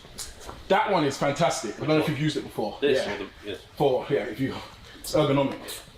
If you weren't doing what you do now, what do you think you'll be doing? I mean, I would still be gymming. Yeah. But I just that goes without saying. I didn't mean that. Yeah. That goes without saying. Yeah. I would have always started my own business doing something. Okay. But I'm trying to think, like, what else am I really passionate about? Yeah. I feel like in another life I would have been a producer. I've never tried Soylent. Oh, sick! Yeah. So you Come isn't vegan donators. Would you shrink your height to 5'9" for any amount of money? And if so, how much? It's sad being a manlet. I don't know, $1 billion. That'd be worth it. Thanks for the donation, dude. Big music fan. Yeah. Nice. But I don't know how well that would have turned out for me because I don't know how creative I am or how good I am at actually making a beat. Okay. I've done that. I'm terrible. Yeah. I've done that years ago when I was a teen. Even like I see all the people making mad money off trading. I feel like fuck. I trade. I've seen you start doing trade. Yeah, I trade. Trading is like a breath of fresh air for me. But it's my wife says it's because I love numbers and stuff. Yeah. Well, that makes sense. But the weird thing is, it's like when you trade, you're not really providing much value. You're not at all. Yourself. You just shift. You doing good, G-Sauce? Yeah, I'm doing good. I'm just tired. Thanks for the donation, Nut Muffin. Dodo donators, are those guys on steroids also? The skin looks pretty good. Do you think that's just because of the camera and lighting, or do you think it's really like that IRL? I don't know why people assume this. Steroids can improve the quality of your skin. So a lot of steroids improve collagen synthesis and even testosterone. Testosterone itself can harm your skin, but testosterone is basically a pro-hormone for estrogen. So if you're taking high doses of testosterone, you're going to produce more estrogen, which is good for your skin. So, dudes like Mike O'Hearn, they're obviously running testosterone, but compounds like primobolan, nandrolone, boldenone, and human growth hormone, they all improve collagen synthesis and will help keep your skin look younger. Simeon Panda, I can guarantee you is on steroids. Mike Thurston, I'm pretty sure he's actually a lifetime natty. Thanks for the donation though, Dodo. The numbers around? Yeah. At least like with the stuff we're doing, it's having an impact on people. 1000%. Whether you trade? Equities, stocks. and I day trade. Have you made money so far? Yes. I'll tell you in a sec.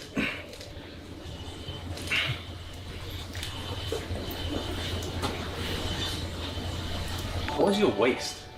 I don't know, for maybe 30. If I became a trans woman and I offered you my trans bussy tomorrow, would you accept? Kind of depends. How nice is your butthole? Thanks for the donation, Matt. 31. I swear you have like... What, the thing that makes your physique, you have like... I don't know if it's because your upper is so wide. And then it's more... I got long limbs as well. Crazy long limbs. Like my arms are mad long. Yeah. Yeah. But no, trading. So I got into trading during COVID, as a lot of people did. And I had a friend that was day trading, and he just made it sound so great that I said, come sit with me and teach me. You know, I wonder if Mike has ever got his hormones tested.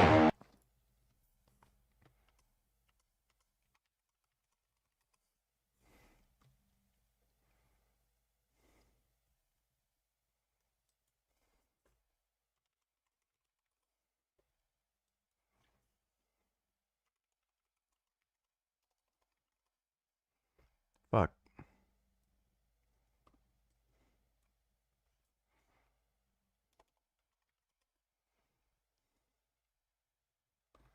What's up guys and welcome to today's video. This is probably one of the most important videos I've ever made regarding supplements, so if you have any regard, I think it shows, and the remaining parameters are all optimal, okay, so they're all in. This hematocrit's pretty low. 42.9. I think I was at like 48 before I even hopped on steroids. Let me see.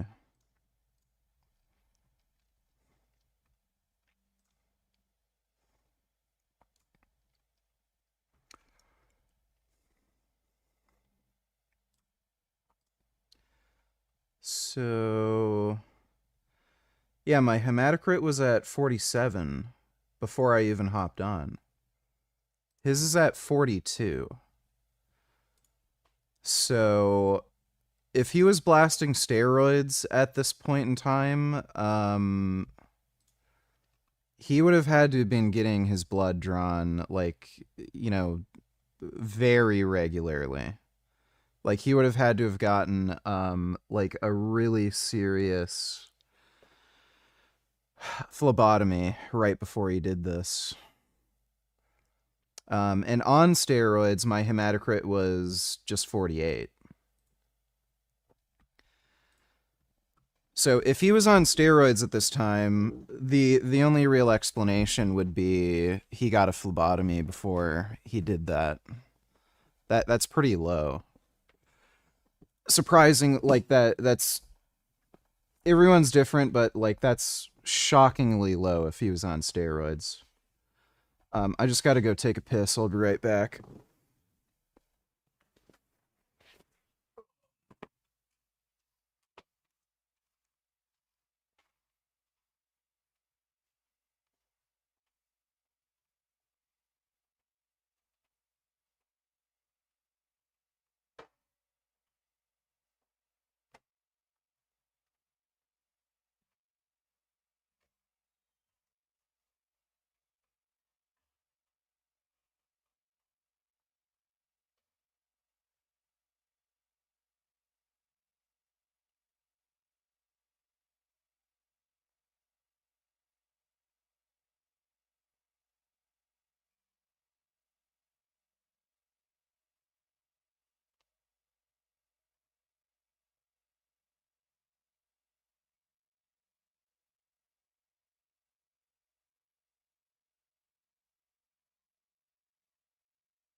Oh.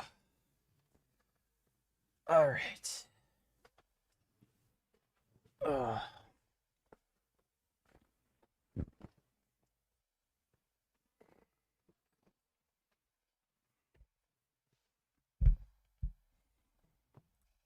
In range. So with the results on the app, I think it shows 40 different parameters. Yeah, it's up to 50. It's up to 50. Yeah, depending on the market in which you do it. Okay, so why do you specifically choose those 40, 50?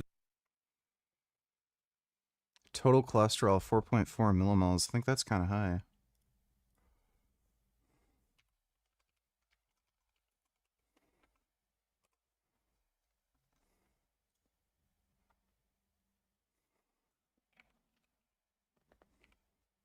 Yeah, it's 170. It's a little high. It's a very interesting part. LDL 2.9. I think that's a little elevated too. Oh, hey, Gum Gum.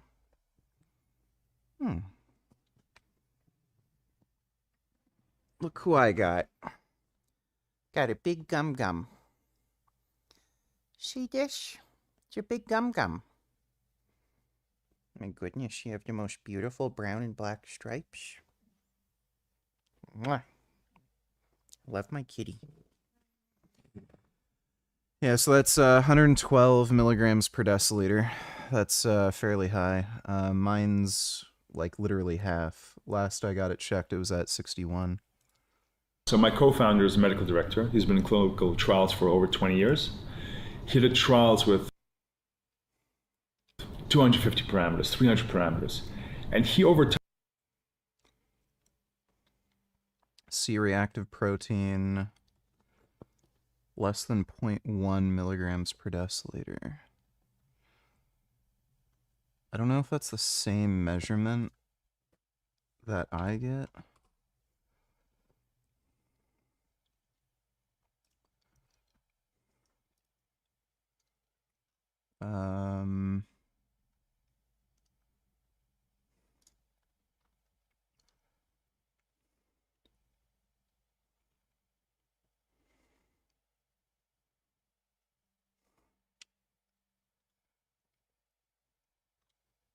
Okay, yeah.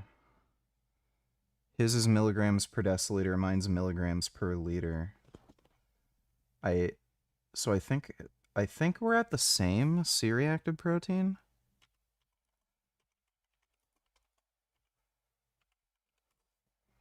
That would just be, yeah, multiplied by 10. So yeah, same C-reactive protein. Matt Miss Bussy donated $2. If you could trade each inch of your height for 100K each, how many inches would you trade in?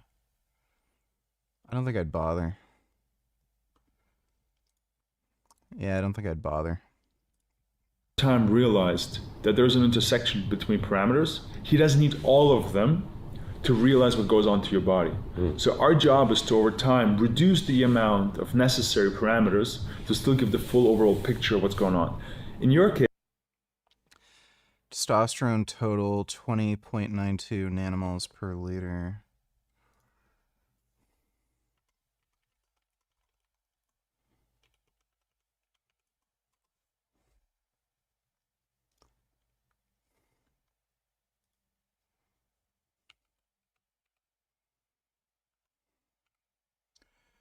So that translates to 576 nanograms per deciliter.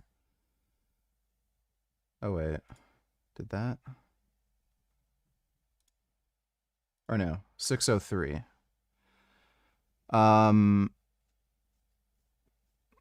So I mean, he's clearly not on testosterone when he got this test. So this was 3 years ago. 3 years ago, he was still really fucking jacked. So, I'm pretty sure Mike Thurston's just natty. one of them is comparison. If you would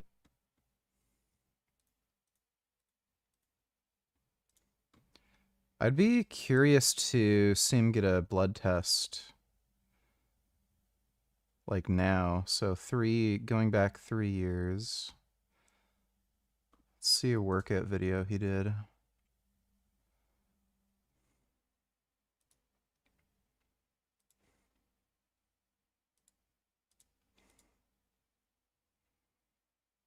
Yeah, he was still big. Like, he's a bit bigger now. But he's still a big-ass dude. It's not that much bigger.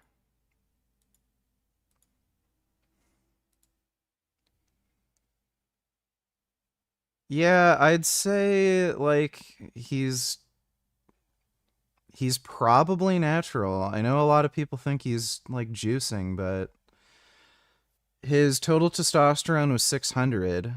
His hematocrit was pretty fucking low. 42. Whereas mine, when I was natural, was 46?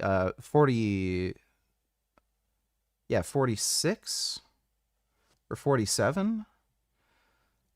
So, yeah, I'm pretty sure he's just natural. Matt, Miss Bussy donated $2. Oh, wait, I already answered that. Dodo donated $2. Do you want to be cryopreserved if you die, and are you going to start making plans at some point?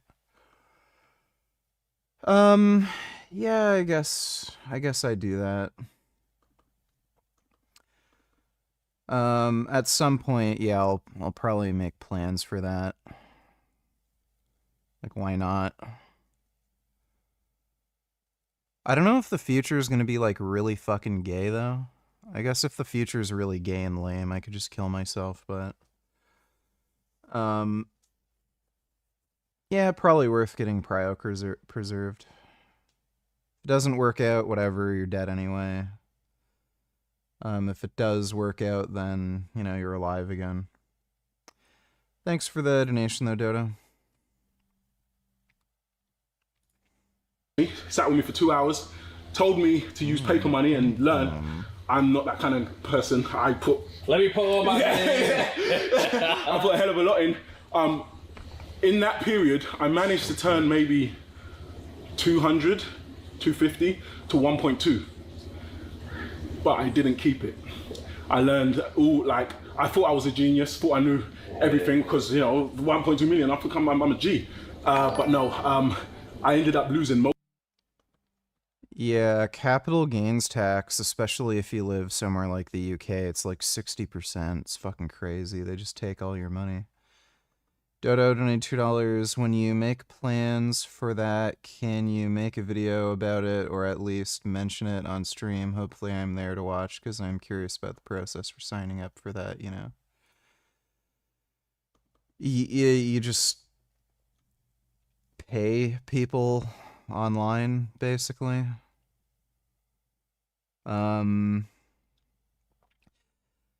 They tell you that if you're like elderly and you are probably going to die soon, they tell you should move close to one of their clinics because then they can freeze you that much faster. But I know Dr. Avi, I think he already signed up for it. I'm not sure if he already did it, but I know he's going to do it. I'm pretty sure Ask Yourself is planning to do that too. Thanks for the donation though, Dodo. Most of it. I still kept my initial investment, but I didn't get to keep that. Yeah. And that left me a bit disheartened. So I stopped trading around 2022, 23. Just left the account, just didn't even look at it. And then recently, like within the last month, I've got back into it and I'm on a roll again. Yeah. But I've done it different. So back then I was doing over-the-counter stocks, penny stocks. Now I have a rule that I only trade the top 20 stocks in the S&P. So you worry that it becomes too much of a distraction from the other stuff you're doing? Not at all, because I'm still quite passive with it. Okay. When I did it before, I was up at 3 a.m. I'm doing research, I'm doing trades, and I'm. Dude, this cat is so beautiful. You're just so big and chunky and thick. Yeah, I love my big thick kitty. Oh, you're so pretty. Oh my goodness, Gum Gum, you're so handsome. Oh, I love you so much. Oh, you are just so handsome and beautiful. Oh, yes. You are so beautiful. Oh my goodness. You are the most special kitty. You're so soft.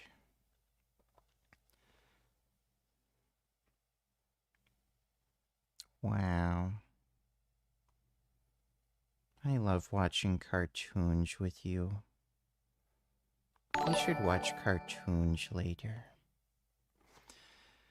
Dodo, Donatellar's not gonna lie, all the smart people choose cryopreservation just in case we can't escape death in this lifetime, but all the Muslims and Christians and naturalists and paleo-type weirdos like Sverge and so forth would not get cryopreserved, so there's a little good news for you. Yeah, but they're probably all gonna still have dumbass kids, so... Even though we're not gonna have to deal with them, you know, specifically in the future, their offspring will still be there. Thanks for the donation, though, Dodo. Staying up until the trade is done, so like that's probably midday. Because I wouldn't necessarily have to wait for the market to close. I just need my trade to go through. But that was intensive. Now I'm quite passive with it. I do my research throughout the day, just randomly while working, and then I normally will place my trade in the evening, and then in the morning I get up before the market to see where we are with it. Do I need to change my order? And then I let it go through, and then sometimes I done one the other day where I'd sold by 6:45. Market opens at 6:30. 6:45 I'd sold. I think I made like 10k and called it a day. Went to my wife, said high five. You know. Let's go. But trading's all about discipline, man. It's about discipline, and you learn about yourself. You really do learn about yourself. You learn that you may not be as... You can't make any money day trading. All of it's just taken in taxes. So the taxes you pay for those sorts of trades are insane. I think it's close to 80% or something. So when he says he made 10k, I'm pretty sure he really made 2k after taxes. As my friend Umar Ashraf said that. Yeah. He said it really is testing of your emotions. Oh, 1000%. Especially when times get a little bit tough.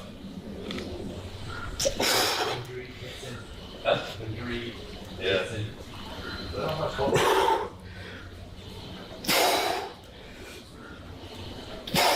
So you're still doing bro split? Yeah, I've done bro split for pretty much the whole time, and the reason why... So you only do legs once a week? Twice. Yeah. Oh, first I was bro split, but no. Legs, so I do legs on... Today's supposed to be legs, but I thought, let's give them a proper... Yeah. So there's not much talking during that day. So Wednesdays I do quads only. Okay. Sundays I do hamstrings. Okay. I split it up, so I'll do a whole full session, just quads. So you're training 6 times a week? Yes. Yeah. Used to be 7, and then I just slowly implemented a day off. Tomorrow's going to be my day off. Yeah. And the only reason is I go barbers on Thursday, and if I don't train in the morning, I don't like training. My appointment's first thing. I'm the first in. No, what? So like, if it's the afternoon and you have to train, you're just like... Yes. You're like, damn, man. Like, yeah. I like to get it done in the morning, man. Yeah. Do you train fasted? I can do. It depends what it is that I'm training though. How about today? I eat. Okay. Yeah, no. I train fasted. I won't eat till. So you would do like a quad session fasted? 100%, man. But what time would you train then? About 9 a.m. Yeah. About this time, or 8:30, 9 a.m. Yeah. Yeah. What time do you wake up? Asher running around. Yeah, it depends. 6 a.m. Yeah. Like so, me and Shan do take turns of who goes to get him. Today was her morning, perfect. So even I was still up early, but she has to go get him. Yeah. You know. But yeah, we'll take turns. Has having a kid made it in any way harder for you to train? Yeah. Not really. I guess you're an exception though, because you have Yeah, but even before this, Shan knows that I need to train. That's my thing. Maybe at the beginning there was the old phone call when you're coming back, like because I'm at the gym. Yeah. But no, we've managed to navigate that. That's good. You know.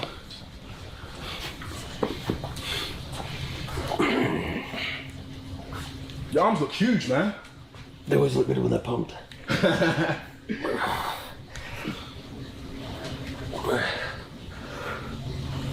Nice.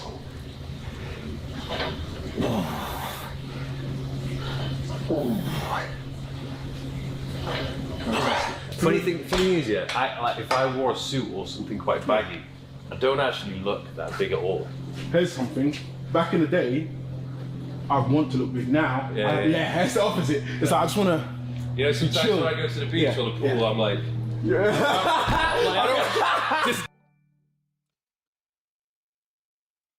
Dodo Donatiller is weird to think about, but the USSR had a greater population than the US during World War II.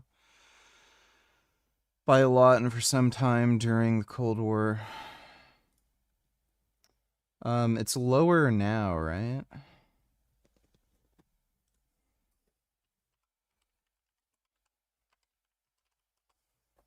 Yeah, it's half. Yeah, Russia's terrible. It's such a massive landmass. Like, I guess so much of it, like they have really bad winters, and so much of it's like a frozen shithole. So I'm sure there's kind of a limit to the carrying capacity, especially considering how poorly they industrialized and shit. And I'm like, yeah, that whole Soviet era too, with the mass famines and food shortages, that definitely didn't help. So, yeah, America just having better weather and being more productive. That's probably the reason. Thanks for the donation though, Dodo. Do you still supplement with both vitamin D2 and D3 simultaneously? And if so, why both? Why would I supplement with D2 and D3? They're both vitamin D. So I supplement with vitamin D3. Thanks for the donation though, Justin. Don't look at me. Oh, that's funny. But no, I love looking normal. I used to be wearing the tightest t-shirts on a night out. It's funny when same. It's funny, like the other day, where was I? I think I was at Legoland, and I had a big baggy t-shirt on, and some dude was like, "Hey, what'd you do for your traps?" I'm thinking, you can see that shit. Yeah. I was like, I thought I was just hiding in this, you know?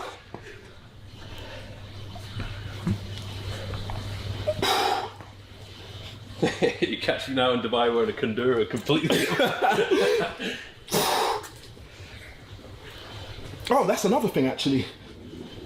One of the reasons why I took an interest in everything that you've done is obviously you're of size, but you manage to do fashion really well. Yeah. Like you dress good, you look good, like, which is something I've tried to do myself. I like to look good. Yeah. Like talk to me about fashion and you know? So it used to be pretty terrible until I don't know if it was I think I changed it in London when I met a few fashionable guys whose thing on social media was fashion. Yeah.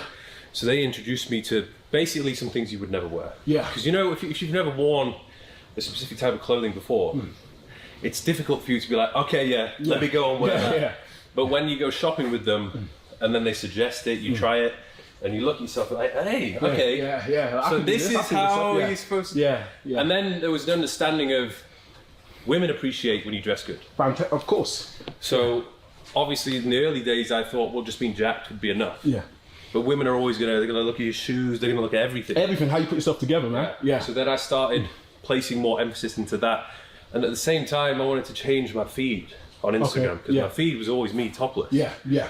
And it's like, okay, yeah, we get it, Mike. Yeah, like, you're in shape, but what else can you dress yourself? So I started to pay more attention into that. And then the fact that, because I got my own clothing company, which launched in 2019, I was like, if I want to improve the chances of me selling clothes to people, I need to be more a person of authority in fashion. 100%, yeah. So that means, I mean, obviously, when I'm wearing the stuff I sell, it has to look good. Yeah. But I also have to wear stuff which I don't own or sell, but is also going to be complementary and helping me 1000% become the guy who looks fashionable. Yeah. Oh, I think you've done that really well, because one thing that I do when I'm thinking of an outfit, the people that I find fashionable, I see what they've put together, and I'm like, okay, that works with that, that works with that. You're one of the pages that I'll go to say, okay. Legs, they will get a bit bigger to the point where I can't comfortably fit into jeans or... I had that just the other day and I was like, what the hell, man? This is ridiculous. I had to take them off. Like, Rob is taking pictures of me and I'm walking around in like my white tight trousers. It just looks a bit zesty. Like my ass is like sticking out, my quads. The diet has not been very clean. So, you said that you drink. How much do you drink? I don't drink much. Oh, you don't drink much? No, this was when I was in my 20s. Oh, snap, my bad. Because I was going to ask, because I have like the odd drink. Like me and my wife will have a glass of wine every like 3 days with dinner or something. And then when I go out to eat, Jeez, he drinks a lot. I always have like an old fashioned. Now, if I have more than 2 or 3 drinks, my sleep will be messed up. I'll feel. Oh, you talking about in the night? Yeah. Yeah. Yeah, it doesn't really... Are we doing hammers? Sorry. Yeah. It doesn't really do me any good. Like a glass here and there. Yeah. What's your drink? Yeah, he fucking drinks like every 2 or 3 days. That's a lot. Whiskey sour's good. Sometimes I like a beer. Yeah. Sometimes a mojito. If I was getting on one, it would just be tequila or vodka. But the last time I properly drank was New Year's Eve. Oh yeah? How bad did it get? Well, I'm never really out of control. Yeah. But it's just the next day. Oh yeah. I just can't do anything. Yeah. I'm just a vegetable. Yeah. I don't even want to socialize with anyone.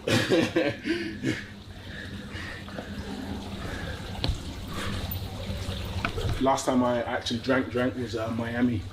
It was the last day of a car rally. And when was this? This year. Yeah. I flew my car in. Just not flew it in. Like I had it shipped over by truck to Miami. Which one? The Ferrari? No, the Lamborghini. And we did a rally in Miami. And it was one of the best I've been to because it was the first time doing a rally with a police chaperone. Out there that you haven't even... He has a really annoying laugh. ...experienced yet. That's completely... Which is definitely up. Just smooth, so... Is there any... roof down, you have to be... What's up, guys, and welcome to another video. We are... That it pop up and like... Alright, let's see. Works out with some... everything. I agree. Yeah, she looks a little elderly. Right. Cool. We're gonna warm up just by hanging from the bar. It's like the all-time greatest warm-up ever. Why is he working out with a fucking grandma with a ton of fucking cosmetic surgery? I want you to like go down. Yes. Yeah, this lady literally looks elderly with a lot of cosmetic surgery. Alright, we'll forget about that. What's up, guys? Simple news, but then I went back about this and that chick. a little bit, so I was like, I need someone to coach me. Oh yes. On the movement.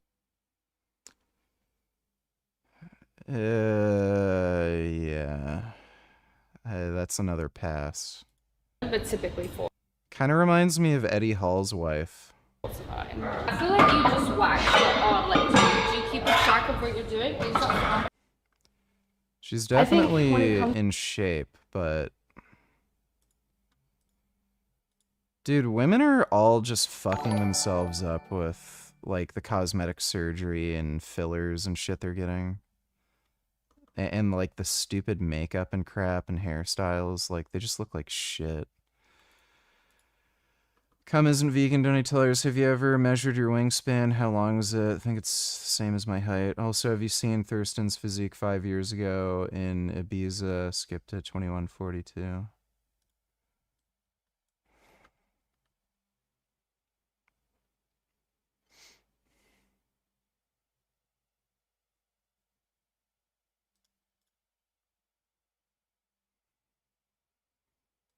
He looks the same.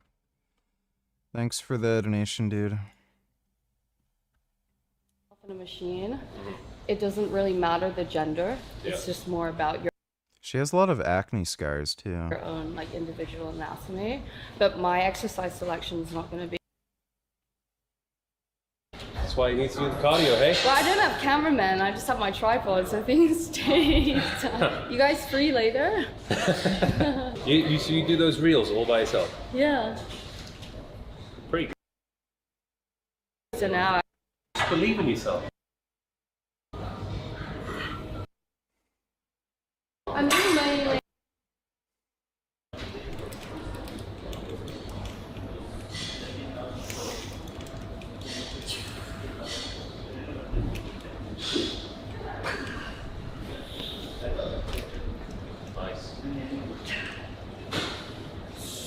Looks like she's got a nice butt.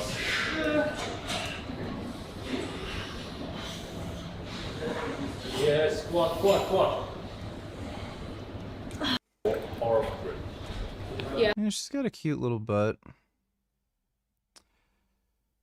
All right. I'm gonna go to bed now. I am tired, and it is sort of late-ish. So I'm gonna get to bed. Not sure if I'm gonna do a workout stream tomorrow. Definitely not gonna do it if I start working out at like 2 or 3. If I can start training like pretty early, like maybe 9 or 10, I might bother, but I don't think I'm gonna bother if it's later in the day. I have to train back and arms, and that tends to be a longer workout to begin with, but then like if I have to stream on top of it, that it's just gonna take way too fucking long. But I should be on tomorrow night. I will do my absolute best to make sure that I have a nap before I stream, and then try to stream at a reasonable time. I will try my absolute best. But big thanks to everybody who donated on Streamlabs. Really appreciate it. And I will see you all tomorrow, regardless. So sweet dreams, everybody.